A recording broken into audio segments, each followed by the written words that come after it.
Just all worthless. It's all in the same. Let me see if I can Okay. hear it. Hold on, let me try Okay, it. so I got the audio stream up and working, I think. So, good call, Paranor. Thank you for letting me know.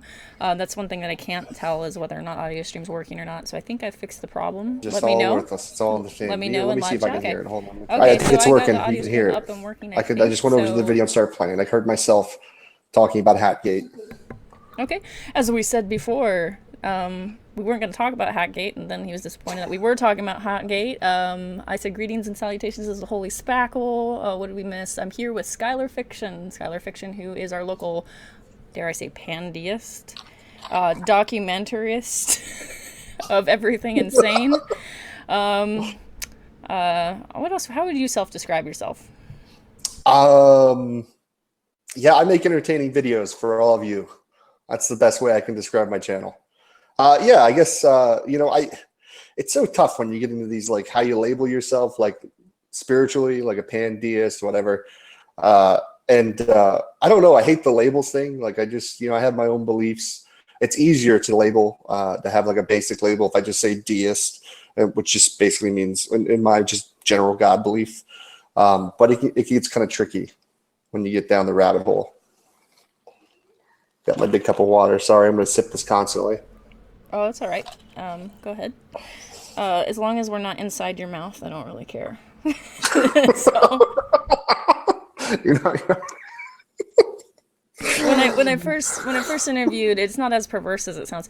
When No, insert foot in mouth. Mark that's Thomas was okay. just talking to me about sexual immorality and how I'm so immoral, and I just said that. Look at it, it's right live I see it right now. No, actually, it was a. Hang on, there's noise. My dog is being crazy. It's in reference to when my first interview was with Christian Anarchist, and he was slurping soup, and he's like, and people are like, "We're inside his mouth, stop," you know. Oh my gosh. So I was teasing about that. Don't you all want to be in my mouth right now? Oh, that's going to come out terrible. And Scott, my husband, just passed by and said, "Get in my mouth." I don't know what that means. I already like your husband. He's a good guy. Yeah, he's a funny dude. So what brought you to the YouTube debate community? So there was a time before the job I have now where I was unemployed. And I used to watch endless hours of people arguing religion. And I always wanted to get involved in it. I'm like, man, I can get in here and argue better than most of these guys. But bear in mind, I wasn't watching like the Google Hangouts. I was watching like videos where like someone would go argue with like a street preacher, or somebody would be arguing I don't know, on a bus or something like that, like random things like Black Hebrew Israelite confrontations. Uh, and I started watching all those, and I can't remember. It's either one or two channels I saw first, and it's either G-Man's channel or it was Nate Cunningham's Ask a Christian channel. And I really don't remember what the first one that I went into was. It might have been Nate's, and then later on that evening, I got in one of G-Man's hangouts, and I've been pretty much addicted to this place ever since.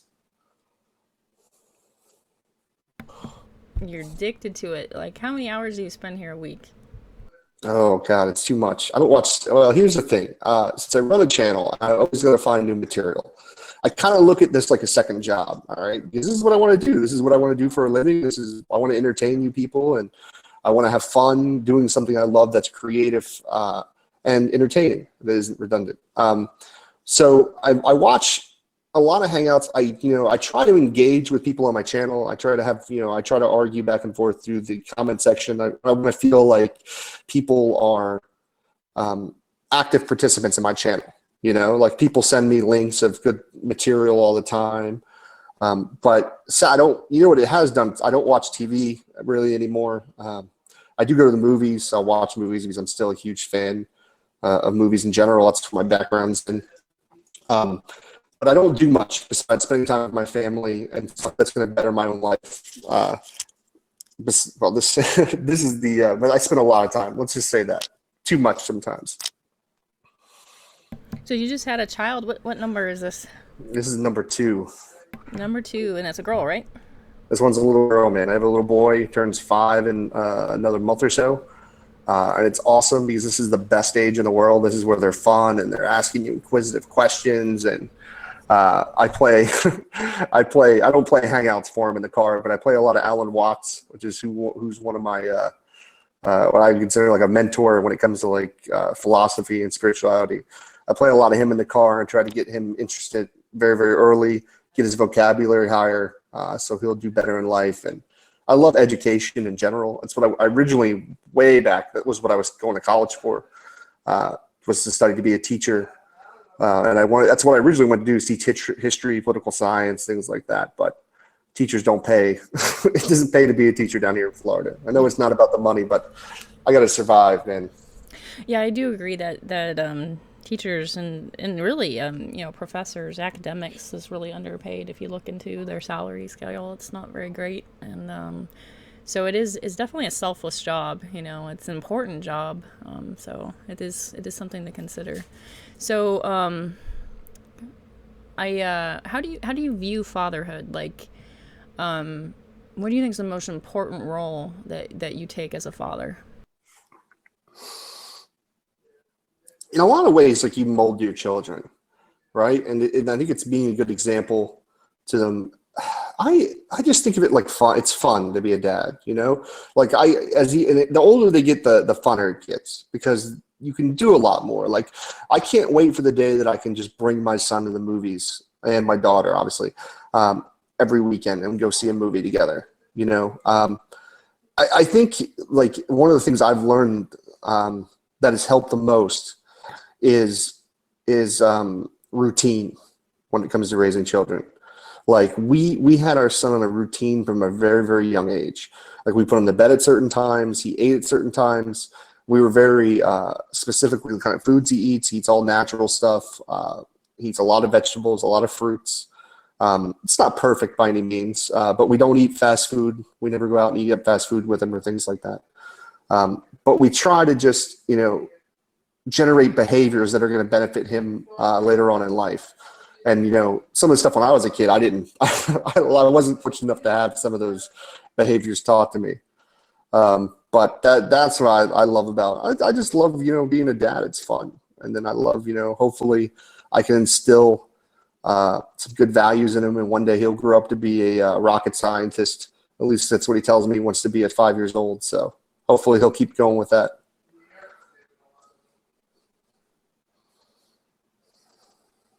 If you could have, I don't know, your if you could have your dream job right now, because I kind of think I understood that you wanted to pursue maybe film, if I remember Yeah, right. I love film. What is your dream job? Oh, I would love to make, what my dream job would be, is to make a new Star Trek series. I know that sounds so nerdy, but I would love to direct and write a brand new Star Trek series that takes place even further in the future from Next Generation. I would do it in a heartbeat. I mean, I would love to act in it too, but I think acting is I'm past those days of acting. But I think doing something like that, but I'm still trying right now. I'm actually writing a screenplay. I'm writing a sci-fi script. I'm trying to write something that's very budget friendly that I can shoot, that I can kind of work some time and actually try to shoot a movie later on, maybe towards the end of the year. I got some friends that I grew up with making movies, and they're all doing like great stuff. One of my friends just made a zombie movie called The Battery. It's on Hulu Plus. You can check it out. YouTube's got trailers for it. A friend of mine, Juan, just made a movie called Jennifer Help Us, another horror movie shot completely on iPhones. It's brilliant. It's going to a couple different horror film festivals.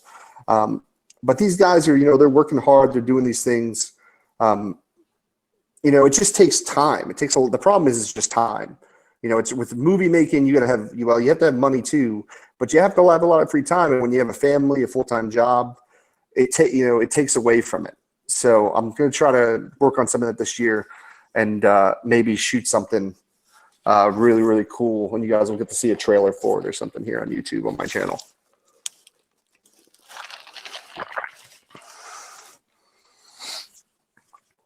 Gotcha. I have to work with Sokka because I have graphics fail. Sometimes I want to try to put the light job up. Can't do it, so I'm not going to do it, but feel free to use it because we can see it.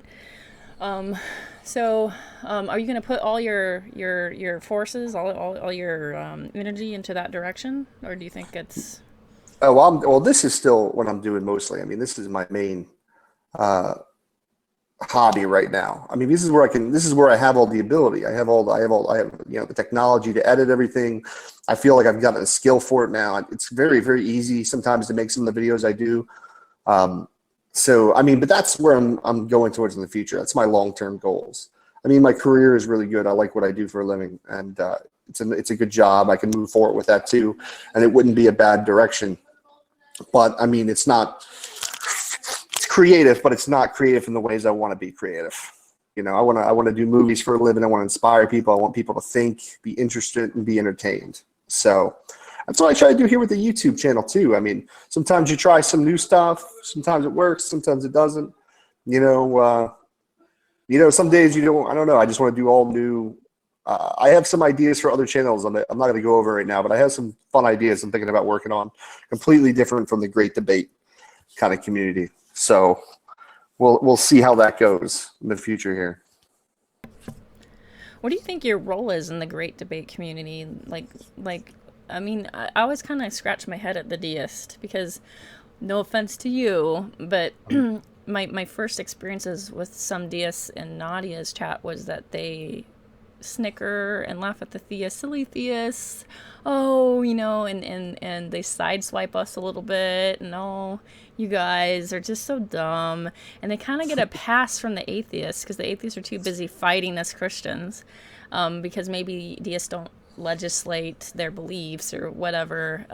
And so I've always been like, you know, you punks, you know, like there is part of me that's a little, not bitter was the word, but I go, well, what's your role in it? Because a lot of times I feel like a lot of deists, no offense to you, and you're one of the more interactive deists, but a lot of deists are snarky and sideswipey and really don't have an answer for anything that they assert or they pretend not to assert. So how do you fit in? How do you perceive yourself of fitting in as a deist in the debate community? It's weird because the only time I think people kind of see me as a deist is when they're usually Christian in that sense. Like, I mean, obviously I'm saying I'm a deist, but it's not necessarily who I am. That's not, being a deist is just an aspect of my life, right?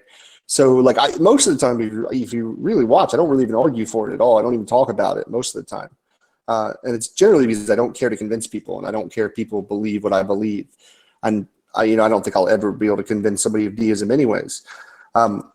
I do like, you'll find with me in this great debate community, the people that I tend to challenge more often are the people who are a little bit more arrogant about their beliefs. People who are dead set on what they believe and they're not willing to budge. And then they mock me for even questioning what they believe. So I like to challenge people's beliefs. I like to have fun. I like debate. I mean, I used to debate politics all the time. That's what me and my friends, that was what we used to do, what me and my friends used to do back in the day. But, you can't, I realized as I get older, I can't debate with people that are in kind of like my real life, right? Because it causes too many problems. Here, pretty much everybody here is complete strangers. I mean, I know people, I get to know people, and, I'd say I built like friendships with people through, Google Plus and YouTube, but it's different because I don't have to interact with you on a daily basis. So I can be a little bit more, open, and I can challenge people on stuff that people usually wouldn't be challenged on. I think one of the biggest problems I have with Google Plus and YouTube and the great debate community is that we put each other in all these boxes too much, instead of just arguing over specific beliefs, right? So it complicates things. It creates a team environment where it's like team atheism, team Christian, and here's the deist. I don't really go on a team. Now, you said something earlier about the atheists that don't really give me a hard time, and that's true to the most extent. To generally. I mean, I do get stuff through comment sections a lot more than anything else. It'll be through the comments. But I think it's because I don't really, I mean, we have similar interests. I mean, because the atheists on here are pretty much arguing with Christians all the time. So I think they dig my material, and they like when I argue with Christians, especially the more obnoxious ones who love to just tout how they're right they are and things like that. And I think it puts me in a very unique position. when I'm debating with certain Christians, because they already have like this narrative. They already have a script ready. And then when you throw the deist into there, it doesn't flow with the script. They don't know how to react to it. So I think it makes for more interesting conversation. But don't get me wrong, I do get shit about deists. It's just deism, but you just don't see it in the videos very often because I'm not really arguing that much with people about it.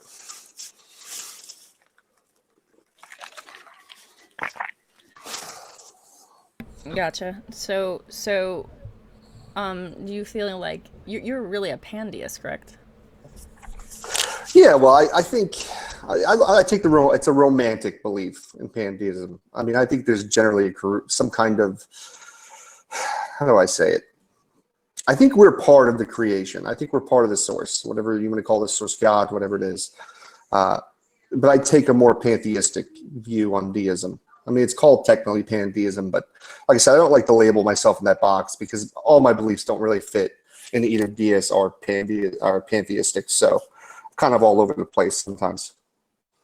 Is this source sentient? Is it a sentient, self-aware source?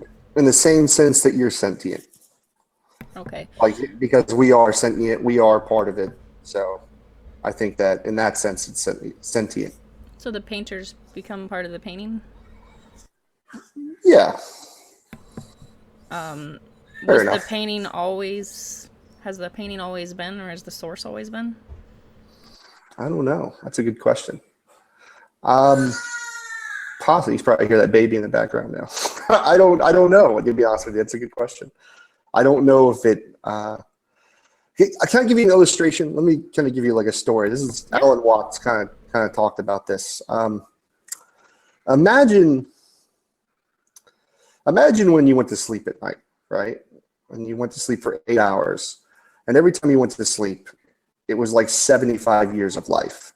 And you could do whatever you wanted to do in those 75 years. You know, the first night, you might kind of do all those things that, like all the carnal things, you know, like I might want to, you know, have all the kind of sex I ever wanted to have, eat all the kind of foods I wanted to have, all the very physical things.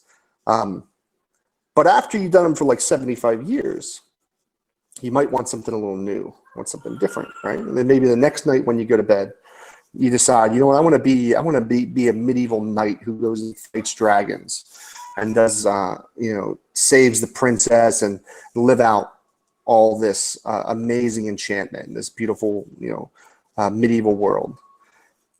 And then imagine you did this every day, and to a point to where like there wasn't really anything new, right? Because you knew you can control the circumstances. You knew what you wanted, but at some point you kind of run out of ideas, right? The next step would be to experience it, but forget why you were there in the first place. So I think that we are the source, not wanting to necessarily remember why it's here. I think that's part of the game. I think that's part of the purpose. So I think what happens eventually is the only conclusion you can come to at some point is that it gets boring unless you don't know what's going to happen. And I think that's what we are, in a sense, living out. So we are the source experience itself in the only way we can. I know that's kind of garbled, but it's, you know, when you're dealing with this kind of stuff, I don't know. I don't have answers for that kind of stuff. I don't really know. It's a very romantic belief. But it's just kind of what I feel.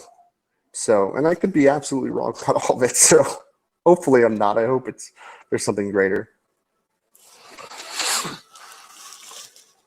Do you think that it affects, well, Cliffjumper asked if it defined you in any way, which I think you kind of tried to explain. Yeah.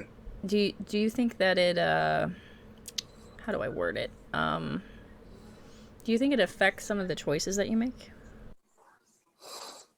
I think the more you realize that you are not separated from the universe or separated from everything, the more soothing and calming it is.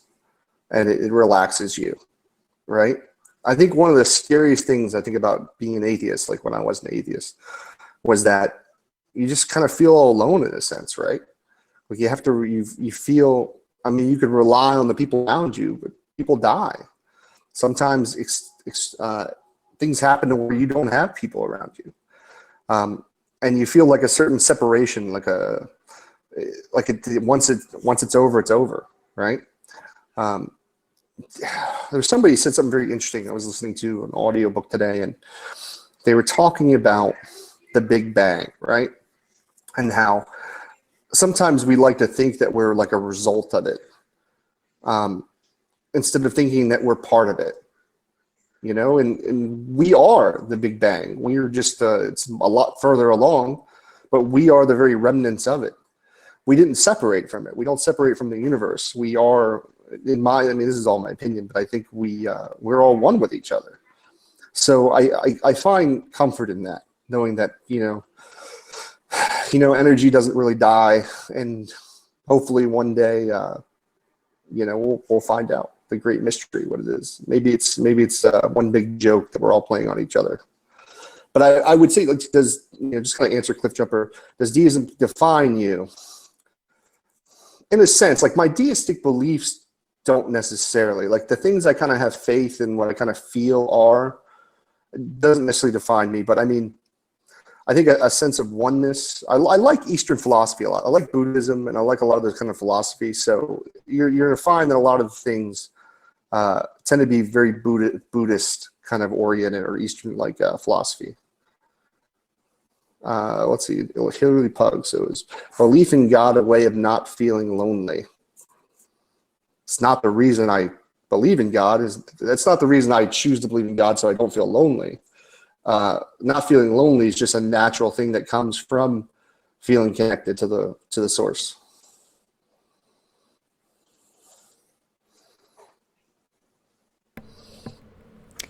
Scott disagrees with the sense of being alone. Who's Scott? Is that your husband? No, yeah, there's a lot of Scotts in the world. Yeah. Scott Geerton. Scott Geerton. Very nice Scott, but not my husband. No, that's fine. And yeah, some atheists don't feel alone or anything. I'm just talking about specifically, how I felt in general. And I think that, I don't know, I just look at this, there's so much amazement and wonders of the world. And to think that this is just all random and without purpose necessarily, I don't know. It just seems too much for me. It's just my life experiences and where I've come to just don't lead me to that belief. And it's perfectly fine if people don't believe how I believe, obviously.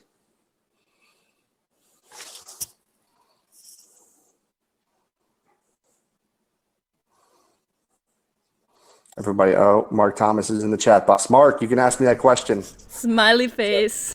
The smiley face, Mark. You can. Actually, I gotta stop the stream really quick because I have to do some sexual sinning, Mark Thomas. I'll be right back. This is what's going down. I had a very interesting conversation with Mark Thomas earlier today. He likes to continuously ask me if I think rape is wrong. And if anybody isn't clear on this, I think rape is wrong. I think it's wrong all the time. It's my opinion, my feeling. So if that doesn't answer the question, I hope it does. If you're ever questioning that, I always find that's like the weirdest question that I find with very far right theists like to go right for the rape questions, which is very strange to me. We just want to make sure you're not feeling rapey because we have our suspicions and all. I wear a hat. We don't know what the hat can cause me to do. Hats inside just show how dishonest you are. It's just it's so bad. Let's see here. I'm looking to see if anybody's got any questions. No, I don't see any questions. Is being right important to Skylar? Asked Mark Thomas. No smiley face this time. Does that mean angry face? It's a blank face. Being right important to me? My wife would say so. She would tell me that being right is important to me. Sometimes, sure. Yeah, I would say so. There's times where I feel like it's important for, depending on the context of the situation, that if I'm right, for it to be known that I'm right. But if it's I mean, being wrong about something doesn't really work in my favor either. So if I am wrong about something, it's not necessarily good for me. It depends on what I'm wrong about. If I'm wrong about there being nothing when you die and there's no God or anything, I almost don't want to know if I'm wrong about that. I'd rather kind of live this life and see where it takes me. So I have some questions about that. Yeah. I'm gonna maybe speed round and kind of, because there's a lot of questions I have. Whenever I talk to anybody that's a deist or pandeist, the varying beliefs it's like almost overload. So I'm just gonna ask quick questions. Karma, is karma real? Does it exist? I think people, your behaviors, your actions have consequences. I don't think of it in the sense of like the spiritual aspect of like, you live out this karma and that karma comes to you. I think things attract to each other. I think that's like, let me give you a good example. Have you ever met somebody who's always negative about everything?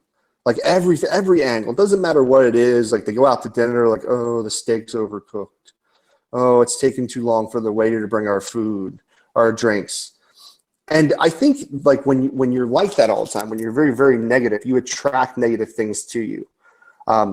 So I think in that sense, the word karma, I think if you put out positive vibes, it's like when you ever meet somebody who's super friendly and their happiness is infectious to you.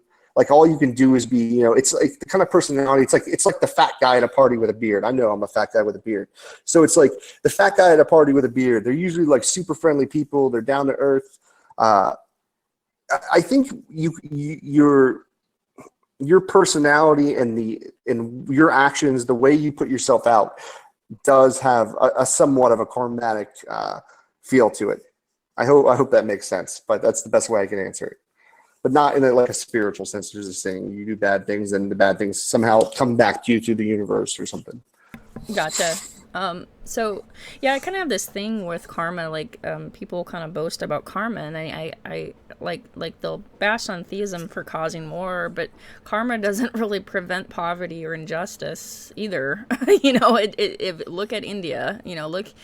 Karma. This idea of karma is imperfect in some ways as well, and so I was always curious of people's view on that. Also, I don't think it answers to the fact that really good people, bad things happen to them. I had a good friend a couple months ago die of brain cancer who was a really good person with 4 kids, and no answer. I don't have any sweet answers, karma or believe in it. But even from my theistic view, I have no answer to that except bad crap happens and to everybody. So yeah, it's a tough one. I was thinking about that today. Actually, I was thinking about like how do you like if I take like all the the happy stuff like with spirituality and think we all have this purpose and we're experiencing there's a reason why we're here and we're working towards some kind of goal, right? And I think about like what happens with that? Like what happens to the people who get some kind of disease or cancer and things like that? And I guess there's not a good answer. Like I almost wonder like maybe there's a reason that it's like I kind of believe in a sense in reincarnation a little bit. Like I do think that we kind of live lives a couple times. I think our soul goes back and we do live maybe in a different form. I don't know. I'm not saying in a sense of like I go back and I'm a deer or fucking elk or something like that, but I do think in a sense that when when you have a child, right, you're passing your genetics on to your kids. In a sense, that kid is you. It's part of you. It's a mixture of you and your wife or you and your husband now. But how is that not you in some sense, right? There is a separate mind and things along that line. And I wonder if like there's a reason like when bad things like terrible things like that happen, when someone just gets cancer, there's a reason they need to go back to the source and start over. And I mean that's just obviously all this stuff that I say is just me just throwing stuff out there. It's not stuff that I could prove. I'm not going to try to prove it. I don't care if people think I'm crazy. I don't try to argue for it. But at the same time, I mean that's something at least seems logically consistent to me to why they're suffering if there is some kind of God or greater source or something like that. Ozzy says, what's so hard to accept about the fact, because because Ozzy knows. Ozzy going to challenge you on that. The fact, you know. Okay, do you know? What's so hard about accept the fact that we appear to exist in a universe of pitiless indifference? Yeah. Well, I don't think we're separated from the universe. Like the way, I don't, please forgive me, Ozzy, if I'm misunderstanding the way you're questioning it, as you talk as if we're separate from it. But even if you believe in, like, and I do believe in, like, evolution, I believe in, like, the Big Bang Theory, we're from the same matter. Like, we didn't separate. We have minds now, we're thoughts, but we're part of it. And I feel like this is one of the problems I have with atheism, is it separates us. It makes us feel like we're it. Like your mind is it. I mean, there's other minds within the world and stuff like that, but it separates you from the reality that you are part of this world. It's like the term, you ever hear the term, people say, you came into this world. And I disagree with that. I believe you came out of this world. You're more like an orange on an orange tree, or an apple on an apple tree. Earth grew us in that sense. In a much more obviously complex and unique way. So I kind of disagree with the premise here. What is your view on an afterlife? Do we have hope of an afterlife? Is it just something that you're hopeful for? Do you think that do you have an idea kind of hammered out? Does it not exist? I don't know. I have no clue. I don't think it's like any kind of like heaven-like thing, like where like any kind of traditional theistic kind of worldview, like a heaven. No, I have no clue. Do you think that we are reincarnated? Maybe like we're recycled in the universe, and maybe the stars align, quote unquote, if I could even throw that phrase out. Well, maybe. And maybe our DNA just shows up in exactly the same place, and we have some sort of form of consciousness or anything interesting like that. Well, I think maybe we just keep evolving into what we keep going into. Right? Like, because like my children will have children, and their children will have children, hopefully, as long as we don't die out as a species. And maybe whatever that thing is that we end up at will be something beautiful and amazing. Maybe it will, and this is the thing when you think about it, you got to think about it in a bigger picture, right? So even if human beings die out, like we're still part of, like, the planet. Like, there's other life will survive. So this essence, this energy, I think, which is a part of everything, will continue, and in some kind of form. It could be very interesting. Could be what scares me, and I know this sounds kind of very sci-fi-ish, is imagine a day where technology gets good enough to where we're building robots with sentience, with minds, right? And then human beings die out, and now robots are the next minds that rule the planet, and eventually they're the ones who go out into space and start traveling and things like that. I mean, when you think about a scientific level, what's the difference? Like, if humans evolved eventually, we had the Big Bang, Earth was created, sun, all this kind of stuff, our universe, solar system, life came to being on Earth, human beings evolved to where we are now, we make robots. We're just talking about a difference in material. We're not really talking about a difference in, like, the overall picture of what came out of the earth and is now alive and thinking as a being. But that's my sci-fi thing for you. That's my, I've always wanted to write like a screenplay about that. I thought it'd be very, very interesting. Gotcha. Yeah, it's interesting. What do you think about the idea of morality then? How does morality come into play for you and your worldview? Yeah, I believe morality comes from us, and I think that we have morals. Different moral systems are based on different things. I think it's through experience. I think some of it's taught. I think some of it's it's pretty much those things. You either taught or you go through experience, and I think it it comes down to us. I think morality changes depending on the situation throughout time. Is what I should say. Clarify that a little bit more. I think there's context to things, but I do generally believe morality is subjective in general. Now, whether like this morality is, it's part of some kind of design for it to come about this way, I don't know. But right now, I feel that morality is subjective. Subjective morality. Heike, go ahead and repost your question because it's lost in a sea of spam from Mark Thomas. And moving on. Important question. I asked him, it's important to be right. Yeah, we already asked, is it important to be right? If you weren't busy typing random stuff, you would have heard what he said about that. Mark, I basically just said it depends on the context. I mean, in some situations, like I said, like with my wife, it's not always best for me to be right. Sometimes it's not, but it's better to go ahead and lose that battle so I don't cause a bigger situation. If it's something important where it's, let's say, I don't know, let's say like sci-fi movie kind of thing where like, a meteor is going to hit the planet and I'm some kind of scientist and I know exactly what we need to do in order to get the meteor to stop from hitting the planet. Yeah, it's going to be important that I be right and tell people what's going on, but it's all about context. So Skylar, the source that you believe in or the God that you believe in, Heike wants you to describe it. Can you describe the God or source that you believe in?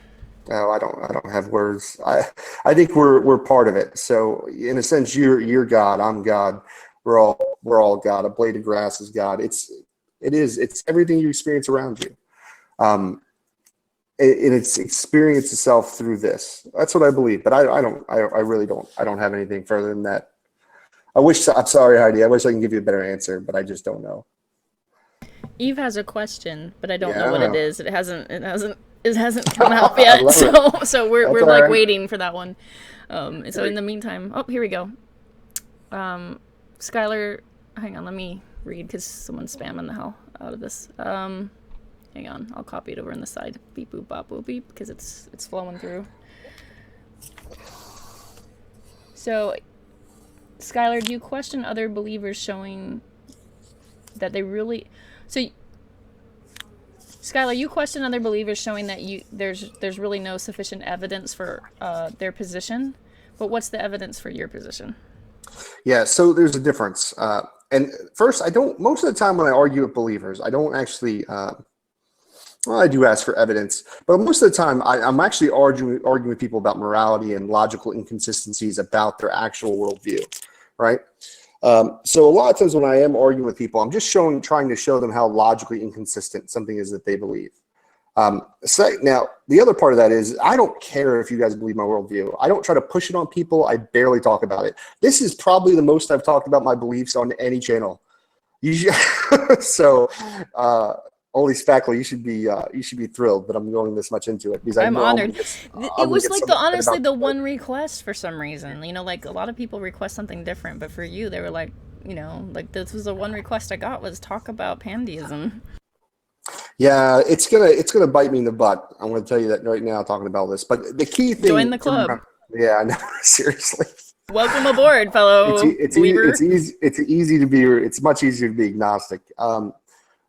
So my thing is, the main point is you'll never see me go on a show and tell people this is the truth. I'm not claiming this is truth. When I argue with theists or religious people, it doesn't have to be just theists. They're claiming something is truth. I'm claiming this is how I feel. This is just my opinion. These are just the things I've come to conclusions about. Take them or leave them. I don't care. That's a good question. So Tanya says, to be interested to know your motives in believing in a higher power. Well, I don't think I really have motives for believing in a higher power. I think I believe in a higher power because of the experiences and things that I've come to. So it's like I don't know. Yeah, I just don't think it wasn't like I was like, well, let me find a good reason to believe in God. It's more just this is just what I believe. It's where I'm at. And it's my position. So I guess I don't think about it in those terms.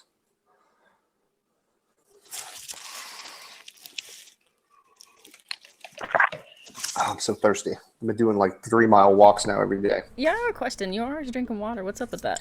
Dude, I've been really trying to take care of myself ever since I went on been out on leave from the baby.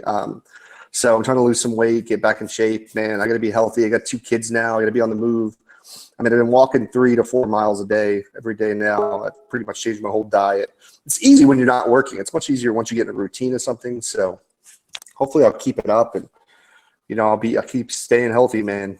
I'm not getting any younger. So my wife got me on a lot of the health kick too. My wife's like awesome. She's been really, really good to me. She's got a lot of the better behaviors in tune to me, basically. Okay, so Eve asked again,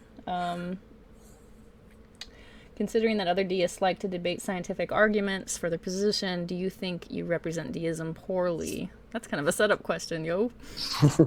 Well, this is what I was talking about earlier about putting people in boxes, as if like because other deists do this, therefore all deists should do this. I don't care how deists argue. I don't really even see deists argue that much on here, to be honest with you. I'm just who I am. And like I said, I'm answering questions about my beliefs because I'm being asked them, right? I don't make videos about deism. I don't try to convince people of it. And frankly, I don't care if people believe it or not. It doesn't make a difference to me. So I don't get it. It'd be like me saying something like, some women care about feminist issues, and you're a woman and you don't care about feminist issues. It's like, what? It's like people have their own minds, all right? All these individuals. I don't like to lump theists into one box. I hope people don't do the same. This is one of the problems I think with our community is we put people in boxes too much.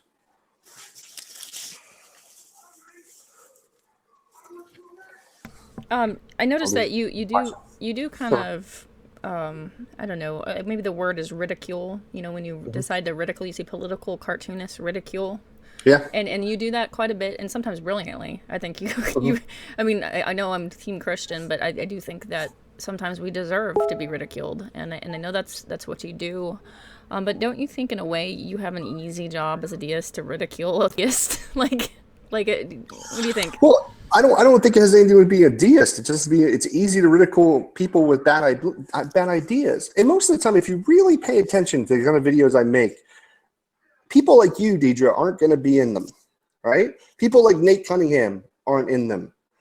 People who are very moderate Christians, it doesn't even do with moderate. It's just being respectful and not being so damn arrogant about things. Max Hangout, Epicurious, never in a video. Me and Arcane Truth. Who's he having a debate with tonight? Christian Anarchist had a wonderful conversation. Would never put him. There's no need because he's not. They don't. It's the way people carry themselves that makes it funny, right? What makes a G-Man video so hilarious? Is it because of what G-Man's saying? Yeah, some of it. No, it's mostly about his expressions, the way he carries himself, how animated he gets. Some people it's different reasons, like Veckel, for instance. Veckel just gets like, we don't want to talk all the crap on here. But anyways, so there's different reasons for why I do videos. And part of it, and there's another aspect to it too, because when people get to such extreme beliefs like Calvinism, and you think that God has a purpose for very, very terrible things, I want you to think better about your God, and I want you to think a little bit more about what you believe. And sometimes showing that when you can see yourself talking on the screen, and you actually hear the words coming out of your own mouth, that changes you.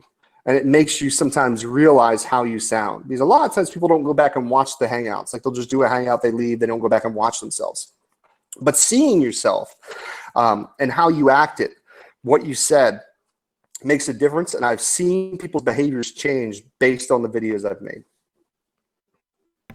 Gotcha. I do think that there is something to be said when someone's dishonest or somebody's cruel or unfair. When you point it out to them, I don't know if that's a bad thing. And you do it with humor and jest. Do you think you have ever made someone pay unfairly? I know Neo has claimed that he pays unfairly for it.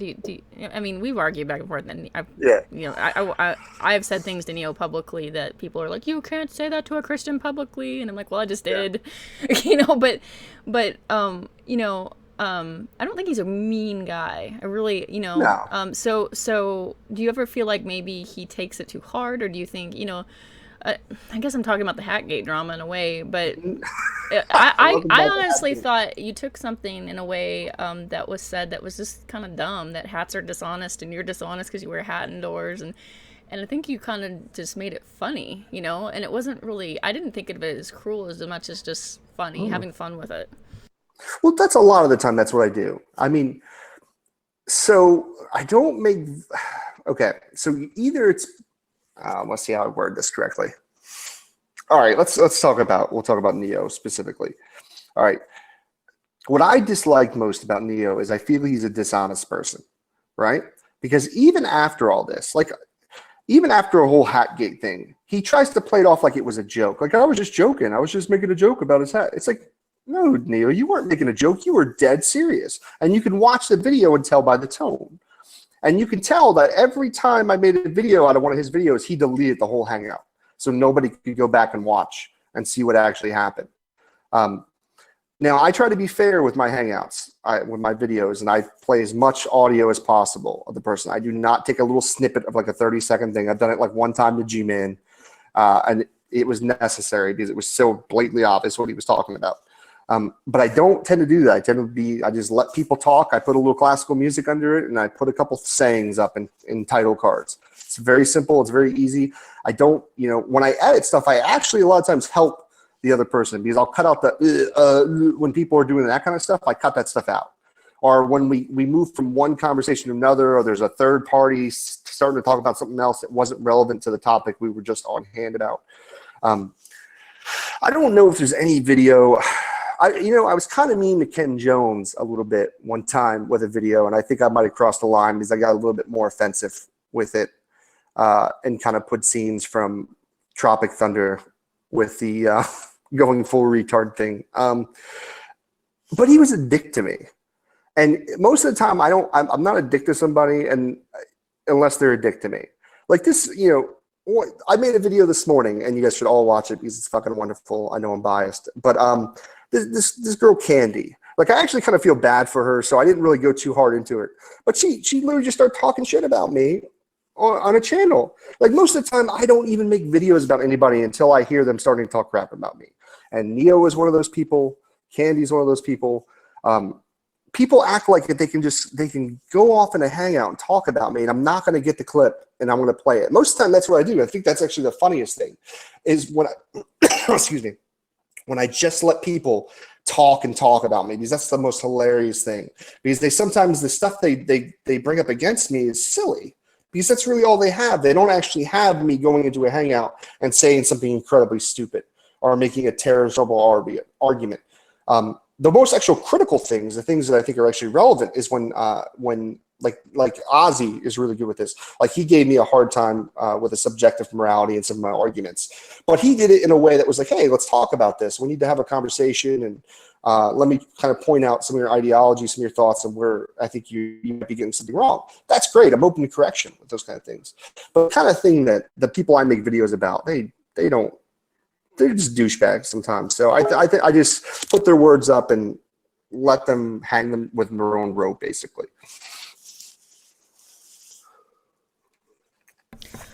So Ozzy posted a question in the right-hand corner. You can see it. Mm-hmm.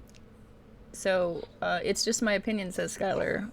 But opinion is, what do you think in this case? To say X is the case and X is true, and it's my opinion that X are all the same claim. So when you have an opinion, do you think you're asserting a claim? And if I am not handling your question or what your statement right, Ozzy, I apologize. I do not mean to misrepresent people, but sometimes I'm special. Yeah, I kind of get what he's saying, but no, I don't see. I could use the word faith. This is my faith in these things.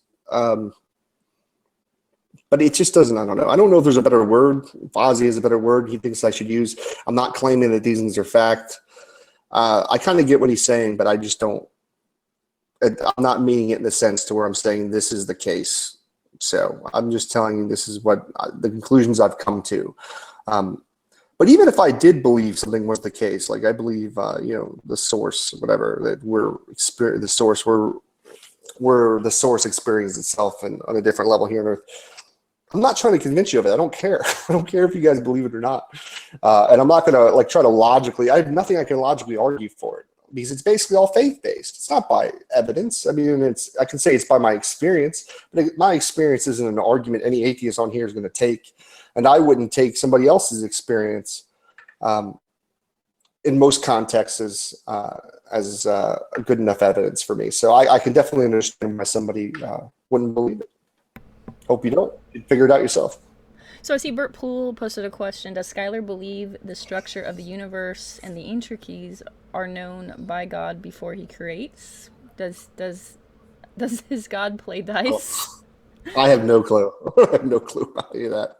I don't know. I couldn't begin to tell you the mind of God or why exactly we're here, any of that things. I don't know. Do you think there's Maybe. some freak chance? How about this? Is the source, has it always been and always will be? It seems logically that it would always be here. Like I can't imagine that there was nothing and then there was this thing. So I would have to logically believe that it's always been here. Maybe not in this form, like how Earth is now, but maybe in some other form. But okay, seems logical. Scrolling through again, I see Drag has a question, honest question, because Drag asks dishonest questions because Drag's a con man, according to Candy. Con man. Side note for people that want to know, it's really funny, but Dragnot is one of the people that helped do a fundraiser for me to help me with a medical problem, and Candy, who's genius in everything that she says, called him a con man. She's like, I'm not gonna fall for it, you con man, and I tease him now and I call him con man because clearly. So anyway, honest question. Drag's a good guy, man. Drag. Honest question. Yeah, I don't know. I just want to say Drag. I always just call him Drag. That's probably the worst nickname to call him. Go ahead. What, Drag? Yeah, it's just short. Like, what do you call him? Do you just go the full name with him? I do whatever. Honestly. Can I just make up like a new nickname for him? I don't know. I'm gonna make up something and just call him that now on. Go ahead. I'm sorry. So, honest question: do you find that your approach to expressing your deism is more defensible than that of a Christian professing their faith? I don't have a problem when Christians just say they live by faith. I think it's about equal. But what happens most of the time here on Google Plus is they don't argue from that position. They don't argue it's by faith. Most of the time, the people at least I argue with are like saying it's direct revelation from God, and they know this for a fact, and this is that. You're just in denial as a non-believer, and you're suppressing the truth and you're in righteousness. So I think I actually respect when people just tell me they have a faith-based position, and they don't really know. I respect that so much more. And especially when I ask somebody a tough question and they just don't know the answer, for them just to be like, you know what, I don't know. I get into like these really tough things like with Christianity a lot. I'm not going to go into them now, but you've heard me argue with some of like the Old Testament stuff that's happened. And for some reason, hardly anybody will ever just be like, you know what, I don't know why God told these people to do horrible things like this. I just don't know. My one friend Tracy, who is a Christian that I would just consider a good friend here on YouTube, that I used to do hangouts with, like non-live ones. We would talk about Christianity together. And she was like one of the few people that were just like, I don't know. And she would get in there and read scripture with me in a non-judging way. And I think this is a key point that I think a lot of Christians miss here, is they miss that, like, if you think you're somehow, I don't know if they think that by the way they argue with atheists that they're going to convince them of something, their methodology is a great methodology. Like, they're completely wrong. Like, you don't convince people you don't lead people to your beliefs or get them to understand why your beliefs are correct by pushing them away. You start by building a relationship with somebody. You get to know somebody. You get them to trust you because trust comes naturally through friendship. And then and you take an honest approach to things. If they ask you a tough question or you don't know, it's okay to say, I don't know. And just be like, you know what, I don't know, maybe I'll ask somebody else, or, we can read this together. Maybe we can come to a conclusion together. Those kind of methods are so much more powerful, hanging out with people. Like I used to hang out with Nate Cunningham, Tracy, even Roy back in the day. Roy's a little crazy, but I love Roy. Aaron Voltaire, I can always mispronounce his name. Aaron Voltairist. Aaron's Voluntarist.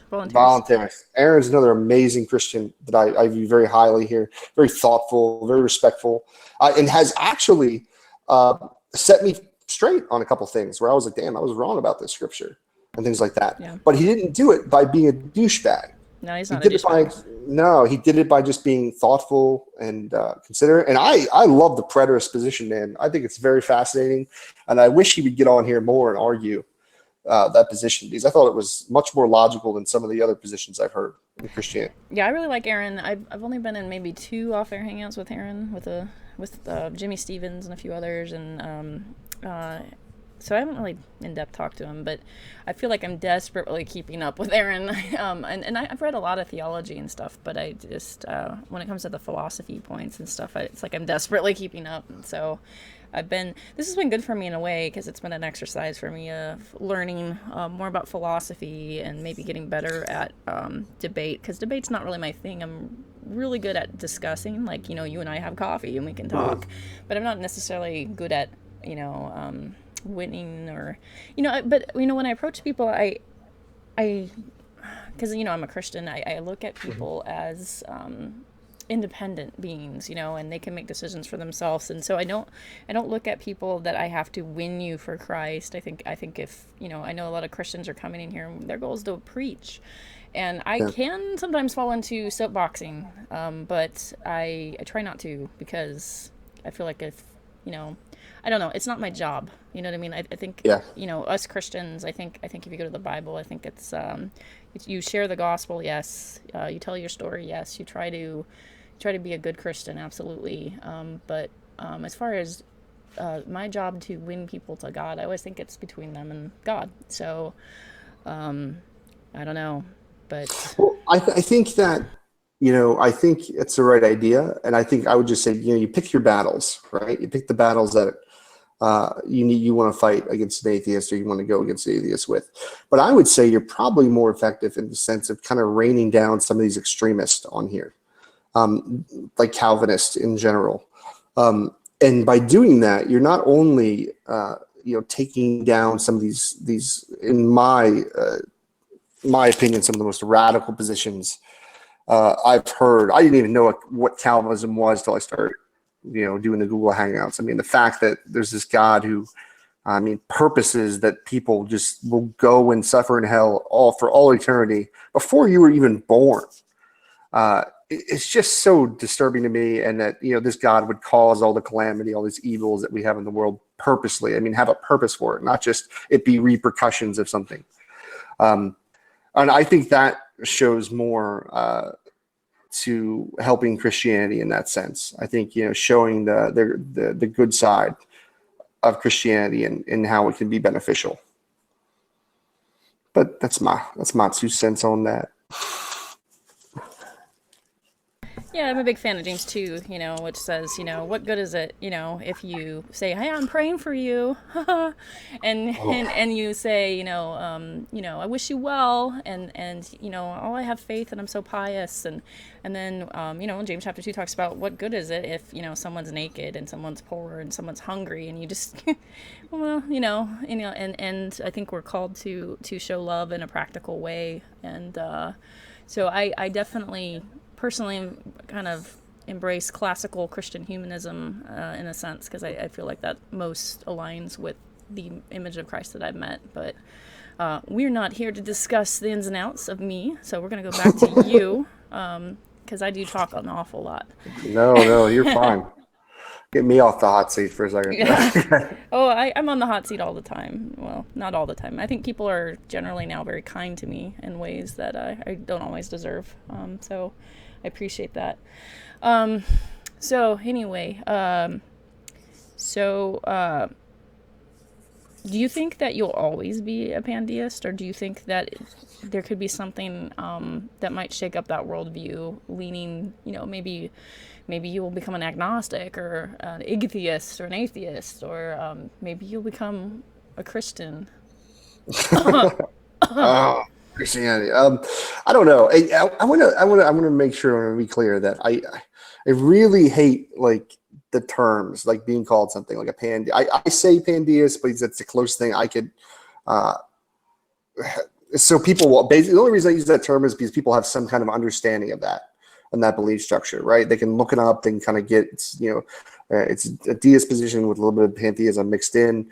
But honestly, when you really get down, I don't know. I actually had a good talk with Ozzy one time, and he was telling me that he thinks that I'm more of a general theist than I am actually a deist, which there might be some kind of truth to that, because my views really aren't representative of necessarily of that box. I'm sorry, what was your original question? I totally lost what I was saying. If you ever thought that you'd move positions. That's right. Probably. Who knows? I really, I'm a big fan of like Eastern philosophy, Buddhism, stuff like that. But I don't know. I don't think I'll be an atheist. I don't know. I guess it depends on how you define atheist, because some atheists are like, they take the position where it's like they declare there's no God, which I think is kind of silly. I don't think you can declare. There's just no way to know if there's no God or not. I mean, you might be able to pick out certain religions and be like, well, this is logically inconsistent. There's no way this could exist. But to say that there's no form of God at all, I think that takes just as much faith as certain religions do. But if you're more of like a Gnostic atheist, where you're like, well, I just don't believe in, I just don't see evidence for it. That's perfectly reasonable. I don't see evidence for a lot of religious beliefs. I see that you're going through some internal persecution, and welcome to the club. So some people are saying you're not a real deist, and they're pointing to Shanna as the real deist. Will the real deist stand up? And Shanna's like, "Here I is. I'm the real deist." Well, So I got a question. Yeah, please. I can relate to that because I've had many a Calvinist, many a fundy clown car posse tell me I'm not a real Christian, I'm a heretic, and thank you. I appreciate that. It makes me feel extra martyred to get martyred on both sides. Yeah. And that I'm Rob Bell, and I say thank you for calling me Rob Bell, because I think he's a great communicator and I kind of like him, but I'm not a universalist, unfortunately, and I think he veers that way. But I will say I'm a hopeful universalist. I don't wish anybody to go to hell. So anyway, so are you a New Ager? That's what they keep saying. You're a New Ager, and maybe you got the wrong label. This is what I just hate these labels. We just keep listen. You don't want to call me a deist. You don't have to believe I'm a deist. I don't care. I don't care if anybody believes what I believe. I just don't understand the point of like. First of all, where is Shanna Rockley be? I've been looking for like a hangout with her to see her doing hangouts forever. But I do love the fact she's here, because she is I guess a true deist. Shanna has been somebody I've been wanting to meet, because I think I've watched some videos. I think she's interesting, but she's been a lurker or something. I don't know. She's awesome. She's very thoughtful, very amazing person. But yeah, I don't. You don't want to call me a deist. I'm not talking to Shana here. I'm just talking to everybody in general. I'm just saying that if I don't have to be a deist, whatever you want to, I'm telling you what I believe. You don't have to believe what I believe. I don't care. I'm not trying to convince you. And putting labels on me and be like, well, you're not a real deist, or you're not a real this, a New Ager. I don't even know what New Age, like, what is a New Ager? I kind of have ideas what New Agers are. Well, first off, you have to move to California, and I'm a Californian, so I can say that, right? And then you get into yoga, and you become a vegan, and you believe in a lot of woo and crystals, and you take trips to Tucson, Arizona. Yeah, I believe it's Tucson. It could be not Tucson. Where is that area? I don't remember. It's the one with the pretty red rocks. And you act really full of it. And you borrow and steal from Buddhism, and you make yourself really hard to pinpoint, and you listen to Enya a lot. It reminds me, like, when I was young. Sedona, that's what I was aiming for. My friend, I had a friend of mine used to listen to Enya all the time back in the 90s. This is maybe there are aspects of every religion that are a little right. I don't know. Like, I don't know. I don't fit in the box. I don't, it's just not my thing. It's an interesting thing though. A New Age beliefs. I've read some New Age books in the past. I've read a lot of books that on different religious aspects. But like I said, Eastern philosophy I think is the most interesting. I think than anything else. So the Buddhism stuff I think is got it pretty right as far as things go. I mean, just be at peace, man. Love each other. Be kind. Be kind when you can. Yeah, there's aspects of Buddhism I can really appreciate, and I've met many Buddhists. Well, not many. I've met a few Buddhists that I found very interesting people and pleasure to talk to, and it's really popular here too. Buddhism. I've met. Tanya said you have to start juicing. That's probably. I did want to respond to Ozzy. I tend to not talk about myself a whole lot, but I don't want to run from you. I wonder why a Christian would not wish anyone to go to hell if God himself, who is perfectly just, deems it just and necessary. My view on hell is I'm an annihilationist. Because of my understanding of Judaism and my understanding of the Greek influence on maybe the New Testament writers, I've moved to annihilationism, and I'm pretty new on that. And I do have a debate with Amy Farmer, who is debating particularism, which I like to call hellism. No, and Amy Farmer did really well. And I was with McKay, who's a universalist. We had a 3-way debate, and it was interesting. And I took flack for that one, but I'm an annihilationist that says hell is a possibility if we go with traditional historical Christianity, and the fact that 80% of Christianity pretty much agrees with hell. So I moved from hell as a possibility to annihilationism is more probable in my mind because of Judaism.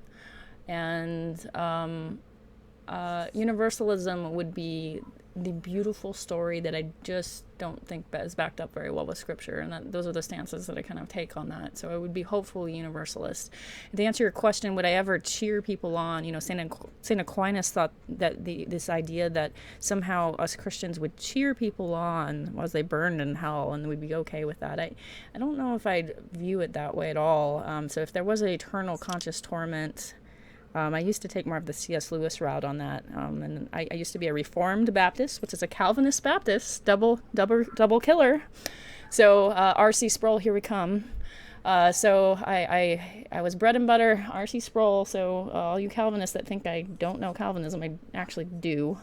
And I would say that my view used to be that I would have perfect understanding of God's perfect justice, and that eventually I might be okay with that. I wouldn't, hang on, my dog. You guys got to recognize the Holy Spackle knows. Oh, Calvin. he's playing. He's dragging something around. And I'm hacking up a lung. You're okay. But I thought that I would eventually veer towards this idea that I would be okay because I would understand. I would understand it all or something. And so anyway, I moved to annihilationism. So anyway, I don't know if that explained anything for you, if you're just like, what the hell. But I would like to go back to Skylar, not because I'm a coward, but that's why we're here. So I like Mark always likes to call me afunctional. Atheist functional, basically, for Matt Slick's debate with me. He actually asked me a very interesting question. What do you value most in your friends? What do I value most in my friends? I value that I can have a good time with them and be myself. That's what I value most about my friends. I like people who can laugh, have a good time, and can have good conversation. I think that's the most important. Or they wouldn't be friends. Friends are who make you feel better. You have a good time. You can relate to. They can understand you. You can tell them anything, and they're fine with it. So I appreciate that about my good friends.